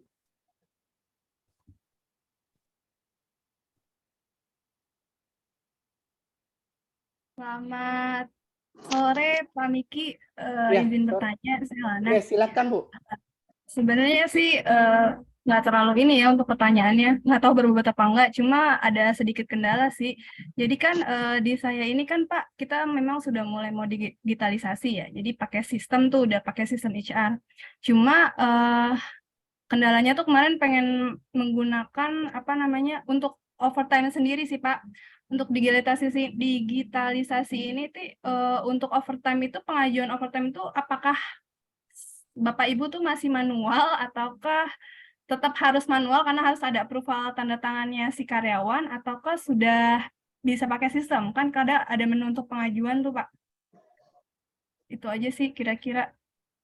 Tapi pengajuannya itu dari atasannya, bukan dari si karyawannya. Itu sih yang jadi konsep di sistem di tempat saya gitu. Nah, untuk pelaporan nanti ketika ada sidak dari Depnaker itu seperti apa ya biasanya kalau untuk kita mau coba digitalisasi gitu. Terima kasih. Oke, siapa? Pak Dwi? Atau ada nih suhu kita? Iya, Pak Dwi. Boleh. Iya, terkait dengan itu apa namanya aplikasi. Nah, dalam konteks digitalisasi gitu, apakah kemudian pengajuan itu digitalisasi? Ya kalau kemudian ini ngomongin teknikal ya, Kalau kemudian sistemnya sudah diteknikalkan begitu, sudah didigitalisasikan, ya tentunya akan lebih efektif kalau kemudian proses itu juga melalui digital kan gitu. Kayak di tempatnya Pak Yosep itu, softwarenya Pak Yosep itu pengajuan lembur itu juga melalui sistem aplikasi digital gitu kan ya, dan kemudian juga approval-nya digital juga. Nanti ada apa namanya, ada mention kepada yang akan nge-approve gitu ya, berwenang nge-approve itu. Nah, begitu ada digitalisasi. Nah, tapi kembali ini adalah ibaratnya kan sistem, cara, teknikal itu berlaku di perusahaan seperti apa gitu kan ya. Ya apa. Nah, kalau kemudian perusahaan maunya digital ya digital. Nah, terkait dengan yang Depnaker, pengawasannya Depnaker, kalau akan pengawasan seperti apa sih? Mungkin di Snaker itu tidak akan memeriksa tidak akan mengawasi terkait dengan cara Anda, ya, prosedur Anda, tidak akan mengawasi itu. Pengawasan dia akan ada kepada yang terkait dengan regulasi, ketentuan kalau lembur itu kan harus dibayar gitu, pembayarannya betul apa enggak. perhitungannya betul apa enggak. Satu itu. Yang kedua terkait dengan pasal itu yang terkait bahwa lembur itu persetujuan dengan karyawan begitu. Mungkin itu yang dilihat. Tapi sejauh ini sih itu bukan hal yang konsen karena karyawan juga pasti lembur senang gitu ya. Kecuali kemudian kalau menjadi case, jadi permasalahan, karyawan menolak lembur jadi permasalahan. Nah, itu mungkin bisa jadi kajian dari pengawas. Yang lagi itu operasional di perusahaan mungkin bisa ya polisi perusahaan gitu. Jadi pengawas nggak akan sampai ke sana kayak prosedur itu SOP gitu. Begitu Pak Miki? Iya. Ada tambahan dari Pak Rolas?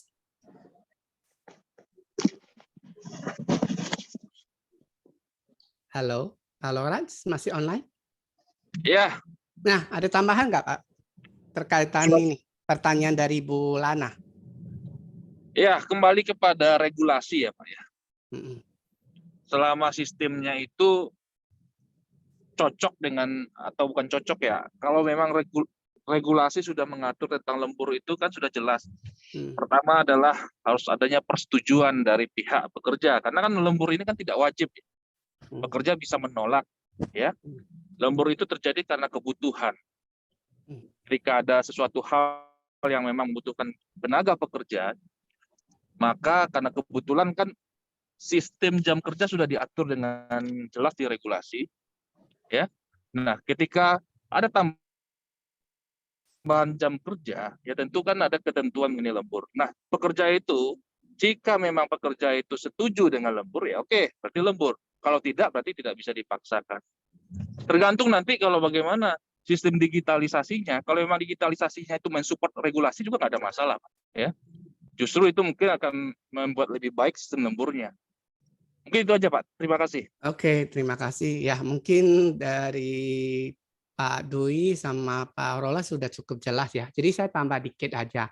Prinsipnya kalau sesuai aturan tenaga kerja itu lembur dibayar ya. Secara teknik prosedural mereka nggak ngatur ya.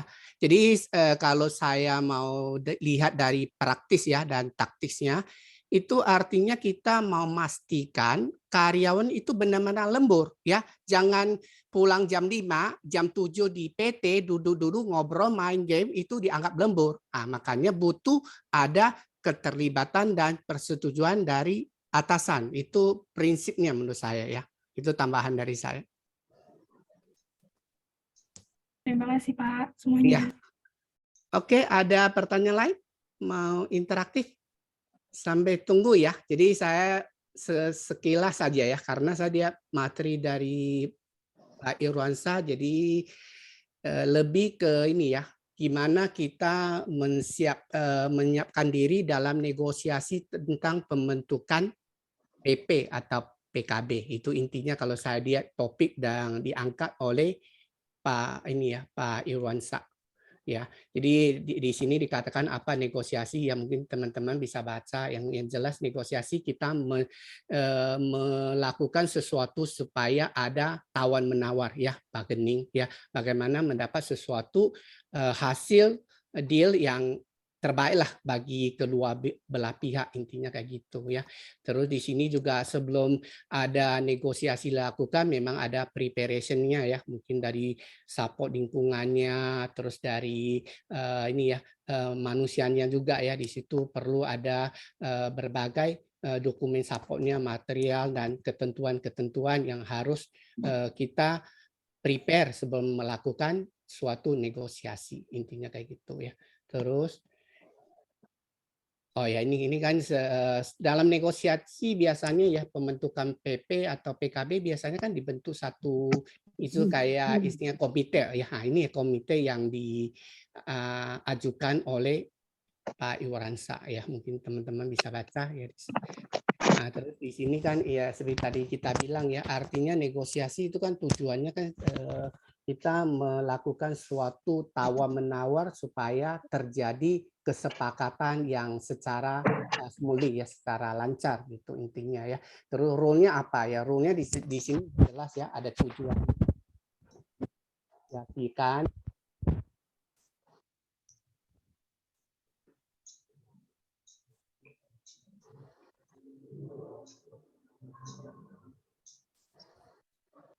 itu, terus ini bagian strateginya.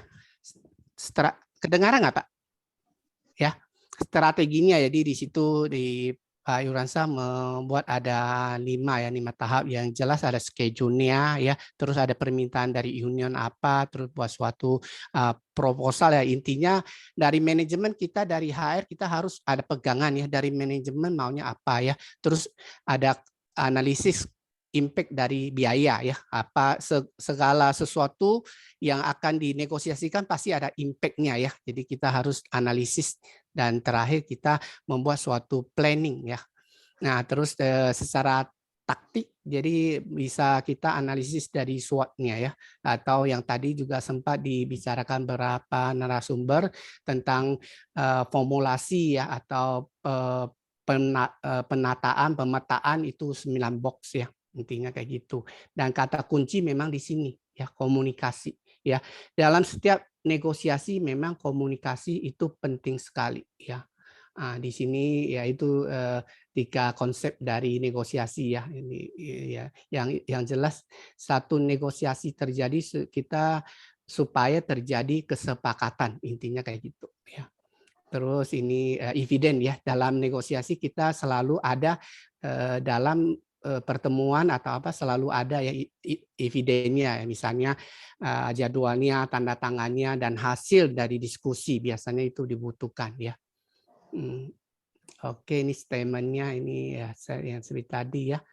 Ya mungkin pada dasarnya gitu ya, inti dari itu ya.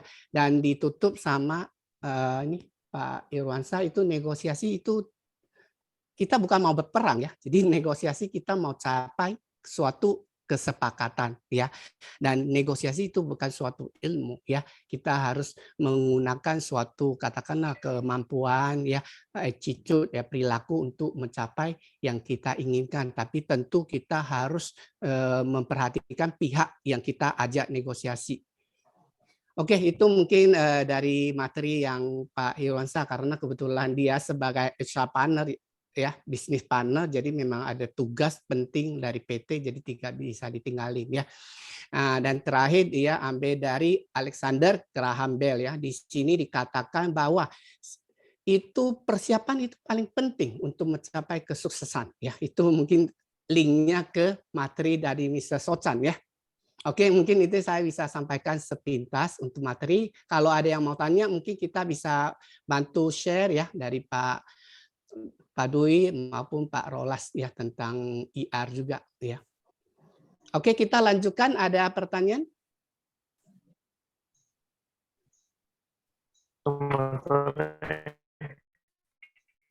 Ada pertanyaan dari sesi materi sesi 4 ini?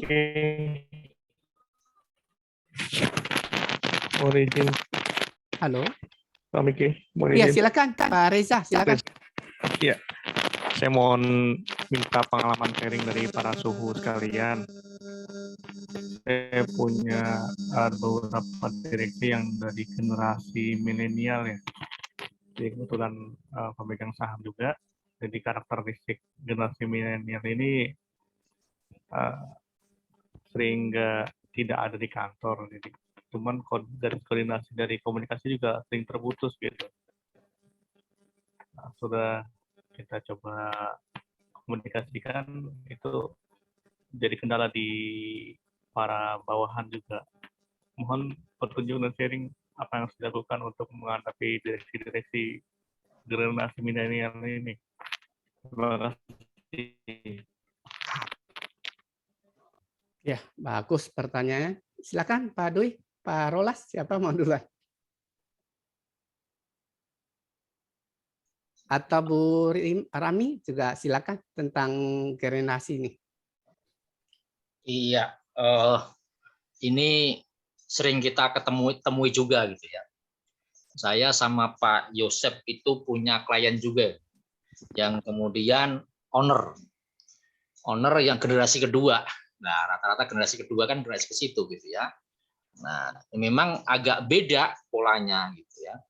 Agak beda polanya target oriented, terus kemudian strong, karena mungkin memang saat dia lahir itu kan dia sudah pada posisi itu ya, nggak kerasain nggak ngerasain perjuangan dari bawah, kakak gitu ya, beda dengan bapaknya. Jadi itu juga membawa dampak kepada lingkungan kemudian pada saat peralihan tampuk kepemimpinan dari bapaknya ke anaknya ini kemudian berpengaruh juga di lingkungan ke staf karyawan.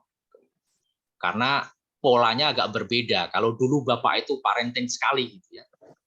Bapaan sekali, dan sekarang ini lebih kepada target aja nih. Pressure kemudian strike the jadwal gitu ya kayak tadi. Nah, yang agak parah tadi adalah kemudian beliau tadi menyampaikan masalah nggak kedatangan begitu kan. Nggak kedatangan. Nah, bagaimana kemudian kita orang HR mengkomunikasikan itu ke bawah. Mengkomunikasikan itu ke bawah. Ya, berangkatnya tadi step-step pelaksanaan tadi itu. Bagaimana goal perusahaan tadi, maunya manajemen dari top pimpinan tadi itu, HR menggali itu, kemudian bagaimana HR membangun pola sistem komunikasi, menyampaikan atau tadi kan kita dapat ilmu dari Pak Roscan tadi itu HR bridging ya, untuk menjadi lantar mempersiapkan itu antara dari manajemen dengan ke laksana di employee.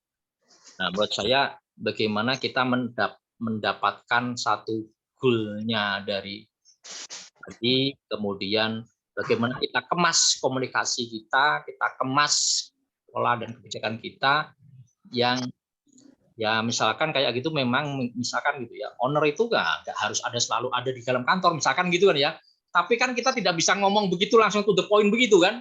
Nah, pola yang itu yang perlu kita kemas untuk kemudian agar si audien atau penerima informasi kita ini karya ini ternyata seperti itu, dan walaupun dia tidak ada di sini ya pola pengaturan kebijakan pelaksanaan operasional perusahaan itu ternyata memang ada mandatorinya, ada pembagian kewenangannya, dan ada yang dan menurut kan nggak harus selalu ada di situ. Kan begitu ya. Jadi itu ya, saya kan juga mengkomunikasikan ke karyawan bahwa direksi memang tidak harus di kantor ya. Cuman ada beberapa memang ada garis langsung koordinasi yang memang harus langsung keluar keputusan itu harus keluar dari direksi gitu. Dan itu harus cepat keputusan itu. Nah, ini sebenarnya sering terputus gitu. Itu jadi permasalahan Mas Dwi. Baik, makasih Pak Reza. Ini salah satu nih digital, pemanfaatan digital gitu kan ya. Nah, bahkan kita ada namanya kadang-kadang di saya dengan owner gitu ya, sama partner itu juga gitu ya. Saya bikin grup, kemudian dengan operasional gitu ya, dan operasional para manajer-manajer itu saya masukkan di grup situ gitu. Kadang tak itu. Atau kemudian dari sisi digital gitu kan, memang kadang bos agak susah. Nah, mungkin perlu dibikinkan tuh satu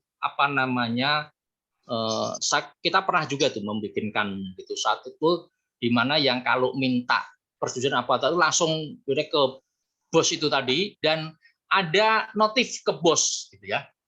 Ada notif ke bos. Jadi bos itu mau buka HP itu langsung ada di situ tuh notifnya itu. Dulu kita buat satu sistem begitu ya. Karena kita dulu HCMS, Human Capital Management System. Kebetulan si bos itu jenis juga mau melihat para manajernya itu siapa sih yang sudah datang pagi, siapa yang belum gitu. Kita bikinkan satu modul gitu. Bos langsung lihat. Jadi nggak perlu yang lainnya, tapi bos melihat nih yang sudah datang, ini yang sudah datang kayak begitu. Jadi ya begitu pula mungkin juga hal-hal yang harus beliau approve gitu kan ya. Nah, mungkin ada notifnya tadi. Zaman digital ini orang bisa bikinkan begitu. Begitu barangkali masukannya Pak Reza. Mungkin yang lainnya bisa nambahkan, monggo. Ini ahli teknologi ini Pak Yosep kan punya tool itu. Monggo. Iya, Pak Yosep, Pak Hidayat, Pak Rolas.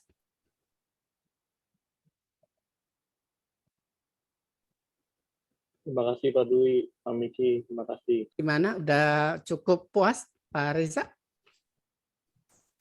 Ya, terima kasih. Oke, kalau udah kita kembali lagi open. Ada pertanyaan? Atau mau interaktif? Boleh, silakan. kita kurang lebih masih ada setengah jam ya.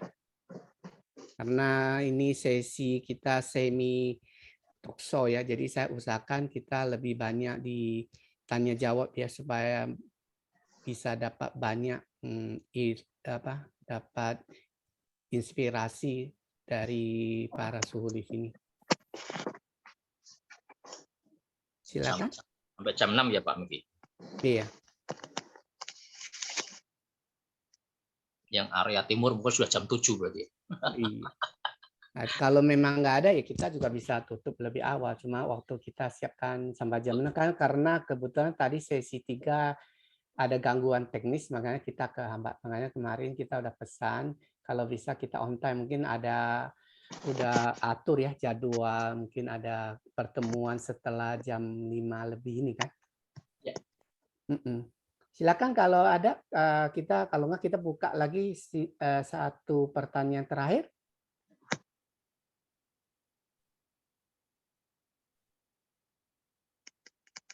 Ada?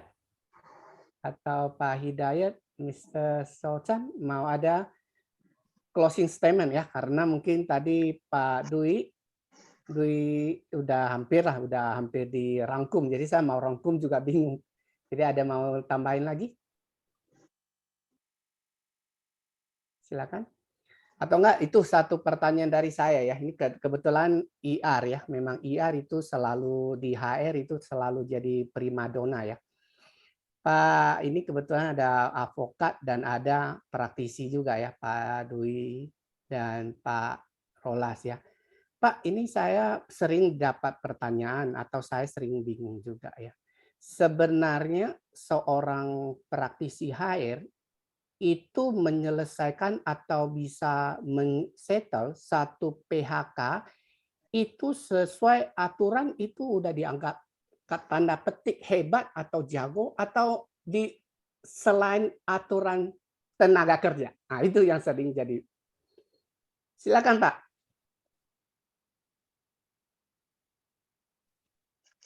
Ini Pak Rolas ini. ini orang mem-PHK itu jago apa? Membayar satu ketentuan gitu Pak ya, jago. Iya, satu ketentuan itu termasuk hebat. Karena ada yang nggak hebat, ada yang enggak. Itu aturan, gitu kan? Nah, ini kebetulan ada pakar. Jadi, apakah kita bisa capai satu kesepakatan atau sesuai aturan itu udah dianggap kita udah jago tanda kutip ya sebagai praktisi IR gitu. Ini agak repot Pak ya dalam konteks kemudian kalau kita ngomongin komprehensif technical atau komprehensif decision gitu ya. Kalau kemudian kita ngomongin dalam konteks kuantitasnya begitu ya. Saya pernah nangani penutupan perusahaan pengambil alihan gitu ya. Pengambil alihan dengan budget 2 kali ketentuan gitu ya. Karena pengambil alihan dan kondisinya memang merugikan. Dan perusahaan yang baru itu sanggup membayar 2 kali ketentuan untuk, tapi karyawan-karyawannya nggak mau dipakai katanya, atau dipakai tapi dengan sistem kontrak. Saya punya budget 2 kali ketentuan. Kalau nominalnya sekitar 14 M lah ya, 14 M. Tapi saya kemudian negosiasi dengan serikat pekerjanya, selesai begitu, bahkan di bawah 1 ketentuan. Dan saya savingnya sekitar 7 M lah ya, gitu. 7 M begitu. Nah, dalam konteks yang tadi bawah 1 ketentuan tadi, ada yang cuma saya hitung pasal 156 ayat 2-nya saja, pesangonnya saja, penghargaan masa kerjanya enggak, gitu ya. Kemudian yang sudah masuk usia pensiun saya kasih pensiun, yang kita nggak mau pakai lagi karena kemudian saya kasih 1 kali ketentuan gitu ya. Tapi yang saya kontrak lagi, saya kasih yang tadi hanya penggantian pasal 156-nya tadi. Apakah kemudian dengan begitu saya disebut hebat? Saya bisa saving begitu itu. Nah, kalau menurut saya sih dalam konteks tadi itu nggak begitu, menurut saya ya, saya nggak hebat. Saya nggak hebat. Kalau hanya dilihat dari sisi saving, dari sisi kuantitas begitu sih, nah itu perusahaan yang senang kan gitu. Karyawan yang mungkin yang gitu. Nah, kalau dari misi HR-nya, misi industrial relation-nya kan sebenarnya dalam upaya apa sih output-nya industrial relation itu kan, gitu kan? Iklim hubungan industrial yang kondusif dan produktif, menurut saya ya. Kondusif, produktif. Nggak hanya kondusif saja, tapi produktif. Nah, itu goal-nya. Nah, maka dalam konteks penyelesaian-penyelesaian begitu, ya tentunya yang dikatakan baik itu adalah yang menurut saya itu adalah ya yang bisa selesai secara komprehensif. Secara komprehensif, kemudian tidak juga menimbulkan sakit hati di karyawan, gitu ya, tapi juga tidak menimbulkan sakit hati di perusahaan. Menurut saya itu kayak tadi di materinya Pak Irwansyah itu kan ada namanya BATNA, gitu. Yang memungkinkan untuk bisa diterima para pihak tadi itu. Jadi karena apalagi sekarang ya dalam konteks implementasi PHK ini, gitu. Apakah kemudian harus mengikuti normatif? Kita ini bisa jadi perdebatan nih orang HI, orang IR. Apakah kemudian PHK itu harus mengikuti normatif tadi 1 kali ketentuan atau 2 kali atau 0,75 kayak begitu? Kalau kita melihat di pasal 155 kan begitu. Apa namanya? Kalau mau PHK, perusahaan menyampaikan maksudnya kepada pekerja dengan menyampaikan alasannya dan kalau si pekerja mau tidak menolak, gitu kan? Tidak menolak, maka kan tinggal menyampaikan ke Disnaker kan gitu kan ya. Mau dan tidak menolak. Kalau menolak baru ikuti proses Undang-Undang 2004-nya. Nah, itu satu sisi gitu. Kalau mau dan tidak menolak. Kalau mau dan tidak menolak. Kemudian yang di Undang-Undang 2004 itu ada perselisihan namanya perselisihan PHK. Perselisihan PHK adalah perselisihan yang muncul akibat tidak adanya kesepakatan proses PHK atau tidak adanya kesepakatan terkait dengan kompensasi PHK-nya. Nah, kalau misalkan tadi, Dwi kamu tak PHK ya, kamu masa kerja 5 tahun, berarti pesangon kamu 6 bulan upah, penghargaan masa kerja kamu 2 bulan upah, tapi kamu tak kasih 4 bulan upah total. Hanya 4 bulan upah saja. Baik Pak, saya terima nggak apa-apa gitu. Bisa nggak? Apa harus ngikuti itu? Kalau dia menerima, dia nggak menolak kan sudah beres kan selesai. Berarti kan nggak harus ikutin normatif. Gitu ya, dari 2 hal tadi. Nah itu bisa dari perdebatan. Nah karena sebenarnya dalam konteks perdata itu kenapa kemudian dialihkan kembali ke situ, gitu kan? Kenapa dulu harus mendapatkan perubahan dari Undang-Undang Cipta Kerja, ya perubahan dari mekanisme PHK yang dulu adalah melalui penetapan dari PHI, sekarang itu tidak perlu penetapan PHI kecuali yang jadi masalah kan, masuk ke sana. Kalau yang sudah sepakat ya sudah selesai kan. Sekarang kan begitu tuh. Nah, kalau yang nggak sepakat baru ikut berproses. Kalau sampai ke PHI baru PHI turun tangan kan. Kalau dulu kan sepakat tidak sepakat kamu harus mengajukan penetapan atau izin lah bisa bahasa umumnya begitu. Ya, kecuali kalau mengundurkan diri kan, buat mengundurkan diri. Tapi kalau PHK yang lainnya kan harus penetapan dari PHI. Jadi kuasanya PHI. Nah, kenapa sekarang itu dihilangkan? Karena dikembalikan pada aslinya dalam konteks ketenagakerjaan ini kan perdata. Ya udah kalau para pihak sudah siap kayak gitu. Kira-kira begitu Pak Miki. Jadi ya, kalau ngomongin masalah hebat atau tidak tadi, kalau mohon maaf dari keyakinan saya kemanfaatannya seperti apa sih? Iya. Makasih Pak Rolas, mungkin ada tambah dikit. Ya, saya sedikit ada tambahan Pak. Jadi begini, adanya Undang-Undang Cipta Kerja sekarang sebenarnya banyak manfaatnya ya Pak, banyak manfaat. Pertama adalah perlindungan terhadap karyawan yang berstatus PKWT. Karyawan yang berstatus PKWT kalau di PHK misalnya atau diakhiri hubungan kerjanya, karyawan ini mendapatkan kompensasi. Ya, dulu dalam Undang-Undang 13 tahun 2003 hal itu tidak diatur ya. Kalau sudah berakhir PKWT maka tidak dapat kompensasi. Itu yang pertama. Lalu yang kedua, mekanisme PHK yang maksud dan tujuan PHK itu diberitahukan secara tertulis. Ya, tujuannya apa? Tujuannya adalah agar proses pemutusan hubungan kerja itu berjalan secara efektif. Namun ada kendala.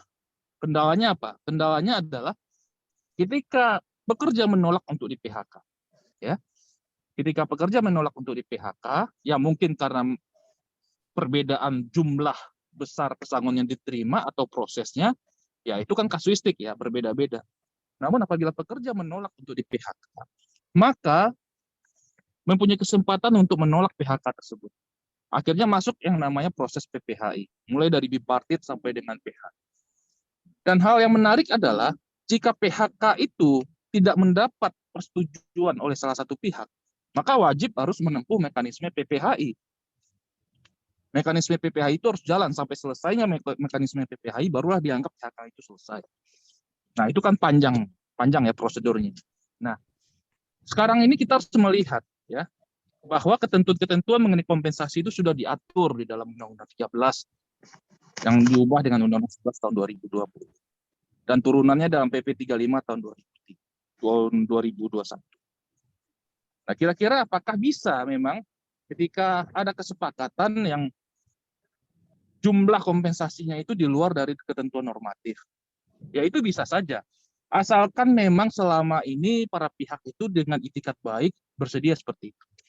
Beberapa waktu yang lalu saya diminta oleh perusahaan untuk melakukan PHK terhadap karyawan, Bapak Ibu. Ada sekitar 30-an orang untuk diajukan PHK, namun kompensasinya tidak penuh. Dibayarkan secara mencicil. Nah, kira-kira secara normatif hal itu boleh tidak? Ya tidak bisa. Ketentuan pesangon itu tidak bisa dicicil. Namun dengan kita melakukan perundingan dengan baik, perundingan secara bipartit dengan baik, itu bisa efektif dan disepakati.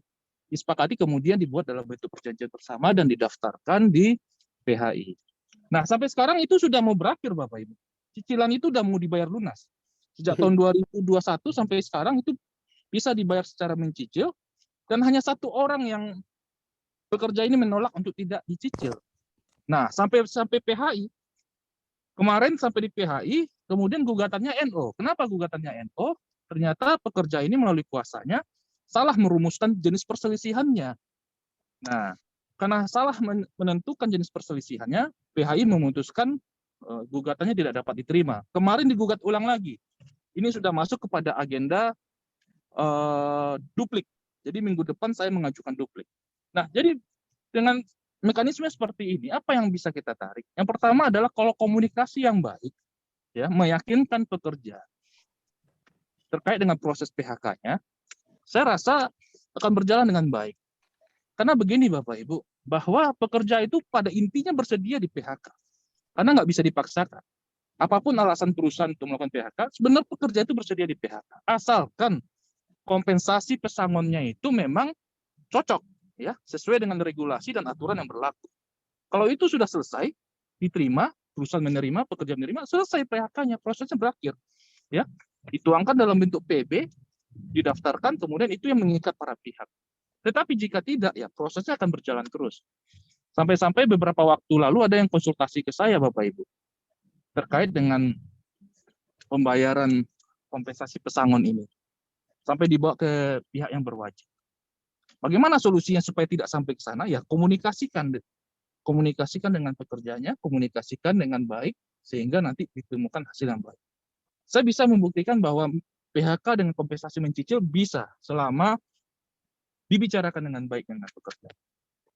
Kemudian ya tunjukkan empati, ya, tunjukkan kondisi perusahaan secara faktual memang sedang bermasalah, apalagi karena kondisi ekonomi yang tidak begitu mendukung ya perusahaan, sehingga semua berjalan dengan baik dan sampai sekarang itu sudah mau dibayar lunas.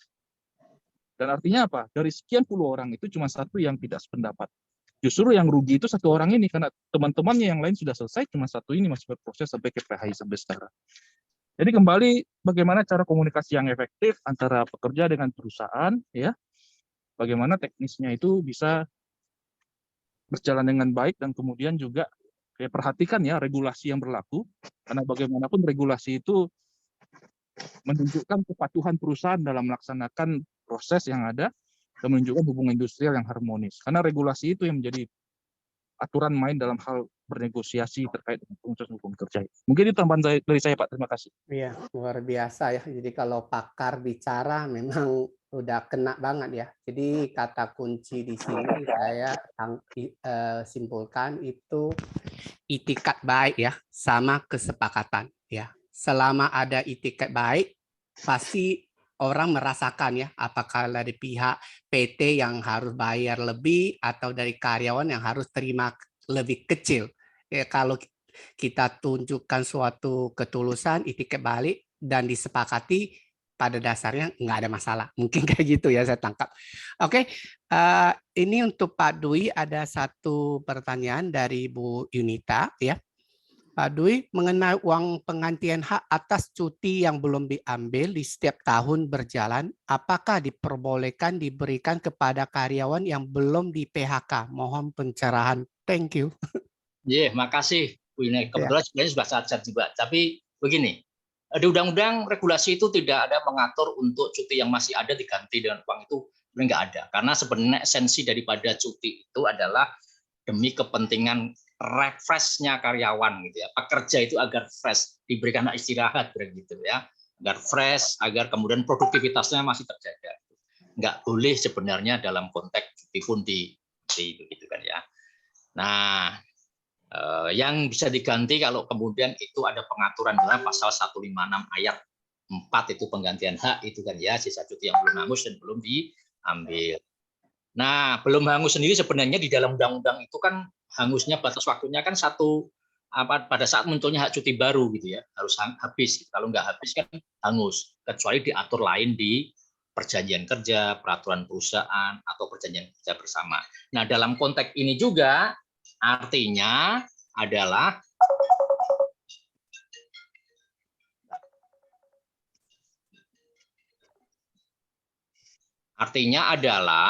dalam konteks ini juga artinya, nah kalau kemudian kebijakan di perusahaan lapor seperti itu bagaimana? Nah nanti tidak timbul nih orang-orang yang mau cuti diganti duit semuanya, nggak boleh cuti, ganti duit aja tak bayar. Nah itu nanti keluar dari filosofi atau esensi daripada pemberian cuti tadi. Itu untuk jaganya nggak boleh. Itu ya Bu ya. Kira-kira begitu Pak. Iya, luar biasa. Oke, Sedikit kalau tambahan Pak ya, boleh? Ya, boleh silakan. Iya, kenapa cuti kaitannya dengan diuangkan lah istilahnya begitu ya. Jadi secara financing cuti tahunan ya maksudnya, cuti tahunan itu secara financing itu sebenarnya adalah beban buat perusahaan ya. Nah sekarang itu diuangkan, jadi bisa kebayang bebannya 2 kali lipat ya. Nah hal-hal seperti ini ya tadi disampaikan sama Bu Rahmi ya, pimpinan SDM itu sebagai sebagai owner dari resiko itu harus gitu ya, apa bahasanya, harus jeli ke arah sana ya. Termasuk juga yang tadi Pak Dwi Saryanto sampaikan, itu tujuannya cuti itu kan untuk refreshing ya kan, untuk nanti bagaimana kalau resikonya muncul yang lain-lain, misalnya dari sisi safety nanti ada fatigue ya, kelelahan, fatigue bukan cuma fatigue manajemennya aja ya, tapi juga fatigue dari pekerjanya. Nah itu risiko-risiko yang saya lihat masih jarang untuk orang ya, terutama owner dari risiko tadi itu jarang yang menarik ke arah sana. Jadi kita coba terbiasa dengan ya, oh ya ini apa namanya, ini peraturan gitu ya, regulasinya begini, pasal ini pasal itu ya, seperti itu. Nah karena saya suka melihat gitu ya, atau selalu sampaikan bahwa yang namanya kita tuh di SDM itu harus bisa berperan di tiga hal, sebagai eksekutif, yudikatif, legislatif. Itu ada di kita semua ya perannya. Kalaupun mandatnya tidak tiga-tiganya, tapi perannya harus dijalankan begitu. Nah, itu tambah dari saya. Terima kasih. Oke, ada lain mau sharing?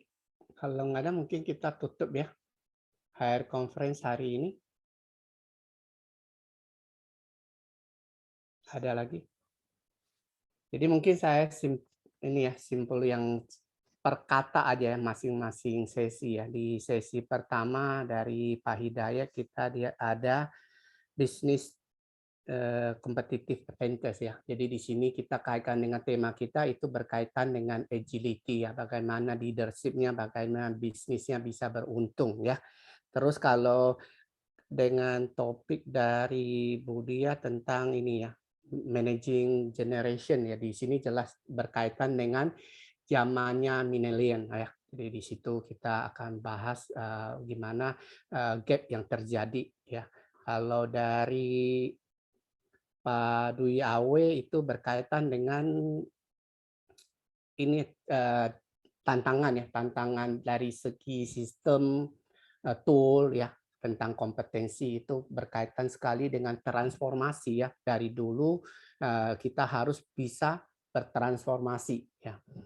Terus dari untuk Bu Rami yaitu udah jelas ya, risk itu menjadi bagian yang terpenting dalam kita sebagai praktisi HR ya. Apabila risk kita nggak perhatikan itu bisnis bisa kolap ya, bisa tutup intinya ya. Kalau memang kita nggak perhatikan ke suatu risk manajemennya. Kalau dari Bu Suryani hybrid ini ya, working system itu jelas yang terkaitan dengan transformasi juga ya, di mana dengan ada zaman era COVID ini ya, yang pandemi ini, jadi kita harus berarah ke sana, tapi tentu disesuaikan dengan kebutuhan dan kemungkinan dari organisasi yang ada, yang memungkinkan kita terapkan itu hybrid ya. Terus untuk share improvement itu berkaitan dengan agility juga ya, jadi disampaikan Mr. Sochan. Jadi gimana kita berubah ya dari gimana kita mengembangkan diri, dari sikap, dari komunikasi ya, dari kesadaran yang paling penting ya kan. Terus dari Pak Risman itu berkaitan dengan ini ya, edge itu tentang suatu ini ya, satu stereotip ya, itu memang kembali lagi ke transformasi ya, kita harus bisa hilangkan stereotip yang kurang menguntungkan untuk suatu organisasi. Terus untuk dari Pak Andran ya, itu jelas teknologi ya, berkaitan dengan VUCA yang tadi udah dijelaskan panjang lebar dan berkaitan dengan transformasi juga ya. Dan dari Pak Hendra jelas terkaitan dengan ini ya, kompetensi yang hampir mirip ya dengan yang telah diuraikan oleh Pak Dwi Awe ya. Dan berapa kan sudah dirangkum, sebenarnya saya nggak perlu rangkum, tapi biar enak satu-satu saya rangkum dikit ya. Terus dari Pak Yosep ya jelas metrik ya. Jadi metrik gimana kita mentransformasi dari yang zaman manual ke digital, yang ke teknologi high tech gitu ya. Jadi terkait sekali ya untuk zaman sekarang. Dan sesi keempat itu berkaitan dengan ini ya, dari Pak Irwansa itu tadi saya lihat itu satu negosiasi ya, gimana kita agility di situ dia gila bagaimana mensinergikan dengan apa istilahnya stockholder di perusahaan ya, katakanlah itu SP, kita bisa bersinergi dengan mereka ya, supaya mencapai satu kesepakatan dalam peraturan perusahaan atau PKB ya. Terus dari Pak Rolas ya jelas PHI ya. Jadi seperti tadi Pak Rolas juga sampaikan, kalau kita nggak bisa sepakat, salah satu jalurnya sesuai aturan tenaga kerja ya lewat PPHI kayak gitu ya. Dan terakhir dari Pak Dwi ya jelas itu merangkum tadi ya, di situ ada kaitan dengan transformasi, ada agility dan masalah itu milenial juga ya. Nah itu yang bisa saya rangkum ya. Terima kasih. Acara konferensi hari ini kita resmi tutup ya, dan selamat malam, salam sehat. Salam sehat. Selamat malam, sukses. Selamat malam. Salam sehat, salam sukses. Sehat, sukses selalu. Terima kasih semua.